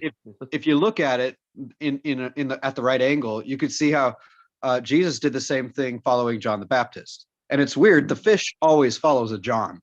This goes all the way back to Anu, same guy, same God. It's weird stuff, but On is the John, and from there you just get Jonah, the fish, right? You get Joan of Arc, who put the dolphin on the throne, right? And the Ark and Dark, yeah, Ark. All these Johns, and then John Deisendorf. Guess who the first person to draw the evolution fish was? His name's John, and he's a dance instructor in freaking San Diego or LA or something like that. I was going to say Jack, but it's just a surname thing, so never mind. It's okay. It's a bad guess. Right. Yeah, well, because it's like the page of cups has the fish poking out of the cup, right? Because it's the page, it's the Jack. Oh, right. It's John. So you get Jack and John. Are you jacking? Right. There's that the Jake Coates. I probably pronounced his name wrong. I forget even though I interviewed him. But Coates is what most people say. What was the one he had about Sync Jack? He had like the Sync Jack thing where everything related to Jack. He has like with the red shirt and all that. It's a crazy epic sync film. I love Jake's work. Yeah, I think it's a long time ago. He's a genius. Yeah, and he's kept producing quite a bit. Like he's still going. Like it's good to check out Jake's channel and like see what's happening with it, because he doesn't get that many views, but he produces phenomenal content. By today's times, Does he work at a retirement home or something? I don't know. I don't know. He's like an assisted living. I don't know. I'm trying to guess. I do not know what what time to produce all these stuff. Yeah, I can't remember I don't know what he does for a living now. I don't know. He's in Canada, right? He's in Winnipeg. Yeah. Oh, Winnipeg. Yeah. And speaking of John earlier, you guys know the John the Baptist. You know, he's on one of the Masonic aprons, right? Oh, really? Oh, that wouldn't surprise me. Say what? The severed head of John. I think it's in this. I forgot what it's the 60th degree. One of the thingies, one of the York rites. But is it one of the special? Is the skull supposed to be John the Baptist's skull or something? It's supposed to be on the reverse side, the interior side of the apron, and on the inside. Yeah, you can just put a. Well, it's so hard to search. So wait, right. Essentially, John's giving them head. No. It's just the you know how John the Baptist. Oh, that's a nice apron. He was decapitated. That's the thing. That's why it's head. I think aprons are the new fanny pack. I'm gonna add a little back pouch to this, and I'm gonna start. I mean, right, dude. You know what? You're saying that out loud on a podcast. This is just open to the public. Like we need reserved. We need to because the fanny pack Masonic apron trend that hasn't happened yet is going to be huge, and you want to get in on that. I'm pretty sure if I went to the Supreme Court, I could defend the idea that Xirtus is synonymous with synchronicity in a cult. At this point, I have a monopoly on that trademark. You're going to make Masonic wear, make it like hip, It's all the thing I know how to do. Make things hip, right? Hey, what do you think the most what am I trying to say? Most important? No, most out there, most up in front of us, but nobody really thinks about it. Symbol for synchronicity is. I'd say it's the beetle. I was going to say zebra, but yeah, we're pretty close. Well, let's go with beetle first. I hear about it. Why beetle? I say because that's the origin of where it came from, the term. Well, kind of. It's the story you hear first. Everybody hears that story first when somebody's explaining synchronicity. That's in Carl Jung's Synchronicity and a Causal Principle. He explains the incident where the beetle flew in through the window while somebody was describing while they're on the couch trip. They described a dream they had involving a scarab, and then lo and behold, he's holding a scarab. But the thing is that he broke protocol in order to do that, which is part of the thing, because it's like he's supposed to just, this is his job as client privilege, confidentiality. You're not supposed to say open your eyes and show them something, but it was a causal link that became the basis for him coming up with the term synchronicity. Is that where you're going with that? Now, the idea that it's in Liverpool, I forget if that's absolutely true or not. Is that true that incident was in Liverpool? I don't think so. I think it may have been. We might want to look into that because I think synchronicity may have started from a beetle in Liverpool. Oh my God. Wow. Okay, on Young, Golden State, Liverpool. Let's do it. I mean, he was involved. Only containing Liverpool. I don't know. There's a Carl Jung statue in Liverpool. It may not have been called That's still Liverpool. weird. That's good enough. A Carl Jung statue in Liverpool. Okay. I'll take it. Good enough. Jung's Liverpool dream. I found myself in a dirty, sooty city. I mean, I could see. Was it in the Young book? I mean, in the Red book? Oh my God, I'm tired. Sorry. No, he's talking about Liverpool. So that's pretty reasonable. Pool of life, the liver, according to Oldview. Oh yeah, because Jesus got stabbed in the liver, dude, by the spear of destiny. There's definitely some stuff. It wasn't the spear of destiny until after it stabbed him, I guess. But it's because Samael corresponds to the liver. That's the thing. I should say your destiny. Your destiny is your name, right? This is not going to connect to the Tavistock Institute and Beatles. That's exactly right. Yeah, exactly. I mean, it makes the most sense. Jungian archetype symbology in pop culture. Yeah, I think that's the Jungian connect. But isn't that better? Aren't you happy about that? Wouldn't you rather the connection be to Jung than to Freud or Schopenhauer or something? Oh, absolutely. Yeah. Although, you know what? We don't have Jung without Freud. I'm sorry. Yeah. And, that's the thing. I'm sorry. Somebody had to Freud it up. Yeah. Someone had to freak out Jung so much. He was like, dude, you don't have to love your mother to do cocaine. Just relax. I think that's what happened with Freud. Freud, his main points are fucking totally sound and solid. And then there's just these crazy fucking tangent exploits. It's like, okay, whatever. He uses variables that he thinks are constants in his formulas. And that's what Jung realized. So like the idea of what the mother is not what the mother is. It's what the mother means to you. It's like literally the question of diagnostic versus prescriptive culture. His biggest frustration with even some of his best students. A real mother should be like any true Scotsman. Yeah. And was it's that a complex. after years, his closest people would still not get this one point where this is in Man and the Symbols in his chapter, that basically archetypes remain unconscious.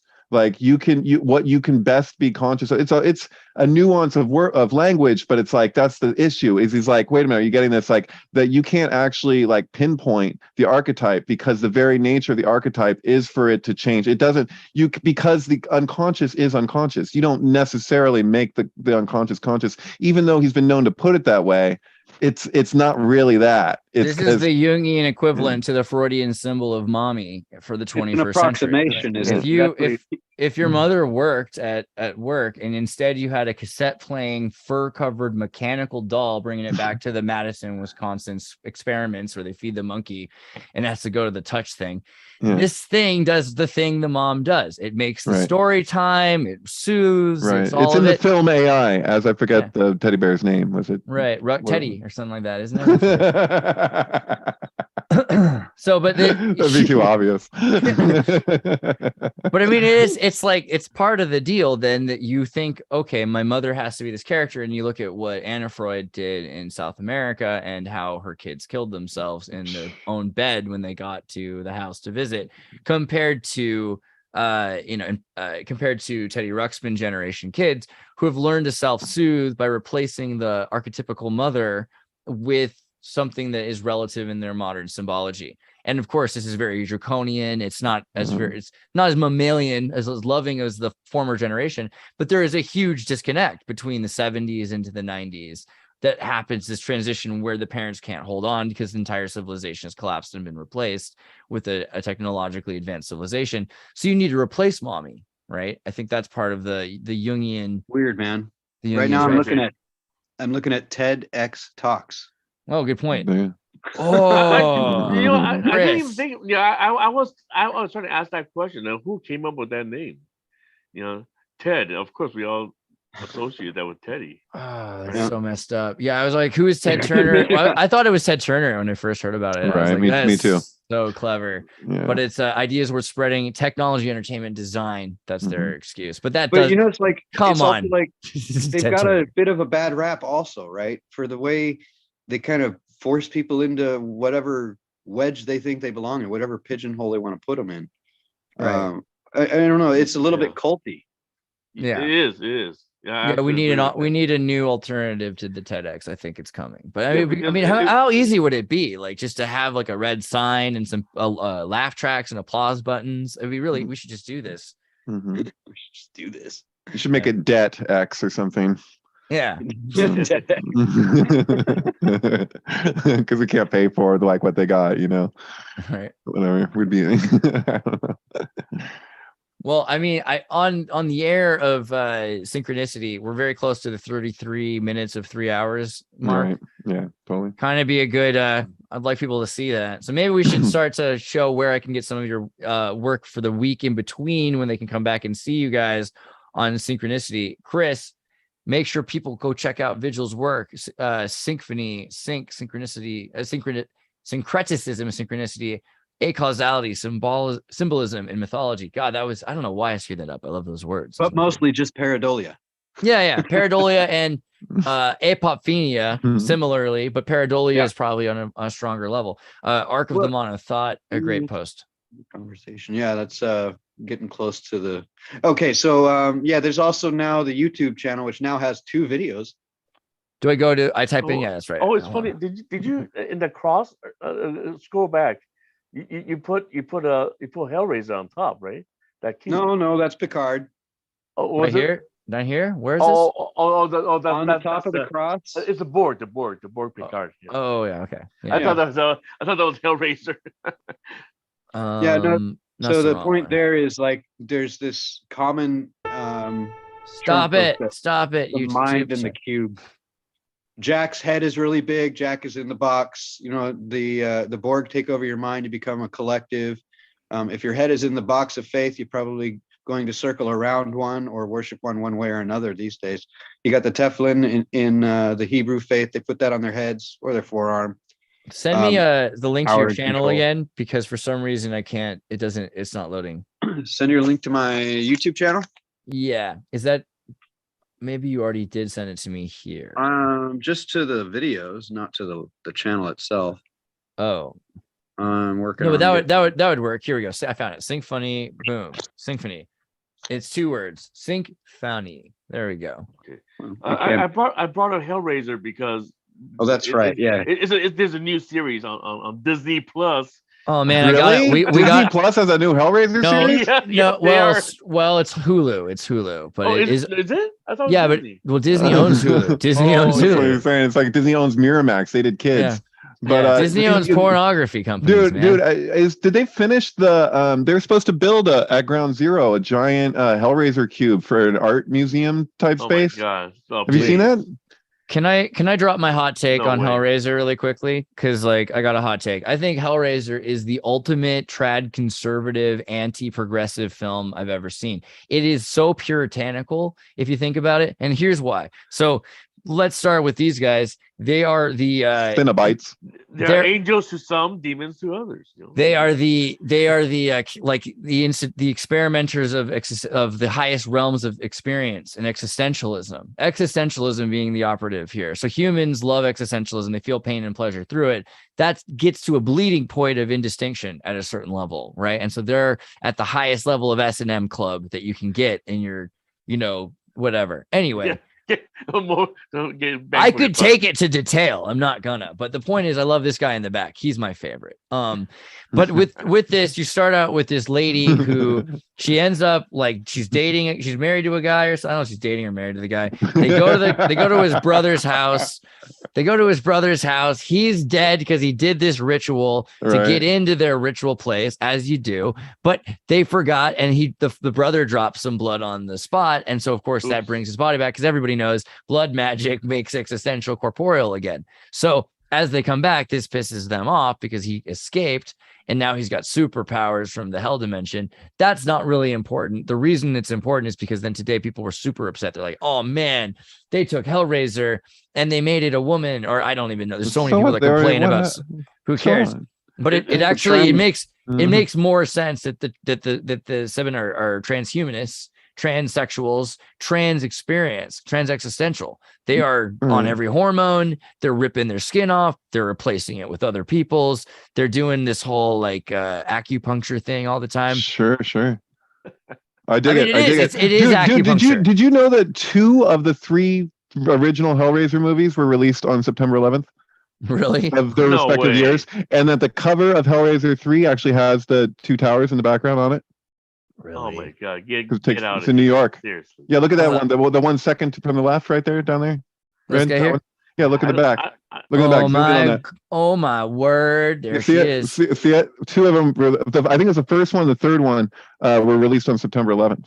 It says, don't forget the 3rd tower. Well, I mean, and they come out of this pillar in the 3rd one. Like it's like they have their own tower thing, but that's and then the cube is inside of it or something. I forget. But these movies, I've noticed there's a number of kinds of horror films that are made by occultists for the purpose of putting you into the realm, and then it's designed to put you into a magical space. So I think Hellraiser is one of the types of movies that's designed to do that. It's not just a movie; it's a magical ritual that puts you into their and then puts them in your dreams and into your subconscious. It's an exchange that's going on. Is that like a menorah in disguise there? I did see that, and I did want to, but yeah, can we comment? What is this? This is pretty crazy. It looks like a menorah. 3, 6, 8. Yeah, 8. Yeah, it is. Yeah. Holy. There's no way that's a joke. I mean, there has to be a joke. Don't do it on accident. We know this. This is the deal. Yeah. Oh yeah, and this is the best scene in the movie, right? Right. What does he say? Oh, it's somebody just. And then Jesus wept. That's what he says right here. It's somebody in the comment type adrenochrome high, and it just reminds me. The rapper just died, or what's his name? Yeah. Coolio died, right? Did you see the last video? Did you see the last video of him? Yeah. I posted. Maybe it's my last thing I'm going to show. But go to Synchronous. Yeah. Yeah, he was talking about adrenochrome. He said it in a weird way. It was his last, allegedly his last video before he quote unquote. Right, died. and the Gematria 51 is interesting. Not gonna bother getting it on it here, but keep scrolling, keep scrolling. Oh, I'm sorry, it's somewhere. It's almost there. You'll see it. Wait, hold on. Ooh, Hellraiser though, you know. Wait. This is cute. I gotta read this. Ankles, Satanism, racism, pedophilia, child trafficking from its meager beginnings. Disney has been, yeah, exactly. I just like that part. It's interesting, Steve. Where to put that? Okay, let's see. Where is it? Wait, hold on. Oh, I found it. Okay, hold on. Let me see if I can just get the. Eric Dilly's post about the death room and living room from last week. Thanks a lot, Eric Dilly, for pulling up pictures from this, because we did talk about how the living room evolved out of the parlor room, the speaking room, and so that was an interesting post. I appreciated that you did that. Did you send me the link? I found it. Yeah. Here we go. Wait. Oh, it failed. Hold on. Let me try again. Jeez, what's wrong with Twitter today? Okay. Yeah, it's down there. They're getting ready to trade it back to their boss. You know what I mean? That's what's coming. Yeah, pretty much. They didn't like what I had to say about the lowercase omega. Lowercase. Shout out to Olivia. Good job on TV right now. Looking fly. All right, Synchronous link pulling up. Go home and drink your adrenochrome. You suck A, M, or Fers, as the Goyim. It's in the comment. The link is in the comment. Chrome, you suck A. So this is real. Okay, I hope the post is still up, because legit. Yes. So do you think like, is he upset that they didn't send him his like last order or something like that? Because that's the other question. You look at a lot of Satanists in media. Is Coolio somehow seem like he wasn't a Satanist? I mean, I don't know. Right. He was curious. Is he just jealous they didn't get his last shipment? That's my curiosity. Maybe not. I don't know. Marina Abramovich didn't invite him. Wait, turn on the sound. Let's see. Oh yeah. Okay. Okay. Wait. Some things are fake, and some things we don't know about. But if something is obvious, whether you've done the research or not, if something is obvious, then why would you argue about it? Okay? Now y'all can go home and drink your androchrome. You sucker ass motherfuckers. I'm cool on that. Shaka Zulu, man. Some things are that drink is your anti-chrome. You're He yeah. didn't pronounce it correctly. Adrenochrome. He could have actually been trying to say angel chrome though, because that's another problem altogether. Maybe it's angel that dust. not enough people have been talking about. Yeah, that's fair. Very Problem esoteric. solution, though. Yeah. Well, Angel Chrome. R.I.P. Angel Chrome. But by the way, while we're here, guys, go to Synchronous. Make sure you've joined up. Get in there. It's two words. It's 2 words actually. But yeah. Dang. I don't want it to be. Oh, of course it's going to be this. Though. Thanks a lot, America. I give up. All right. I'm sure a lot of Asians know what that is. That's what he's talking about. Yeah, let's Angel Chrome it up next time. But I'm going to go to the Sync book, and I'm going to show David's page. You go to Sync book, and you go down to the MK Ultrasound picture of the girl. Where'd she go? Alan's Kickstarter is still going, by the way. Oh, that's true. Guys, jump on the Kickstarter here. Get this game going because it's super sweet. Alan's got a great project to put a lot of time into, and it's actually doing pretty good. We would love to see in the next 20 days this accomplished. I want to play this game. Good job, Alan. We love you. Oh, yeah, no, we're good. I didn't close the page. Okay, so Sync Flicks right here. You can go down. You can check out the one we were just talking about, Mitchell's and the Machines. There's a bunch of really good ones. The one I just was going to start again, and I played, and I sent it in the Discord. Someone said, "Nope, not watching this in the middle of the night, 3 o'clock in the morning alone." Was the Dark Song? Yeah, which deep. it's pretty. Yeah, it's so good. But I'd say if you want a fun one, Let's Dance on Liquid Sky is really fun. That's a good one too. So yeah, jump on that.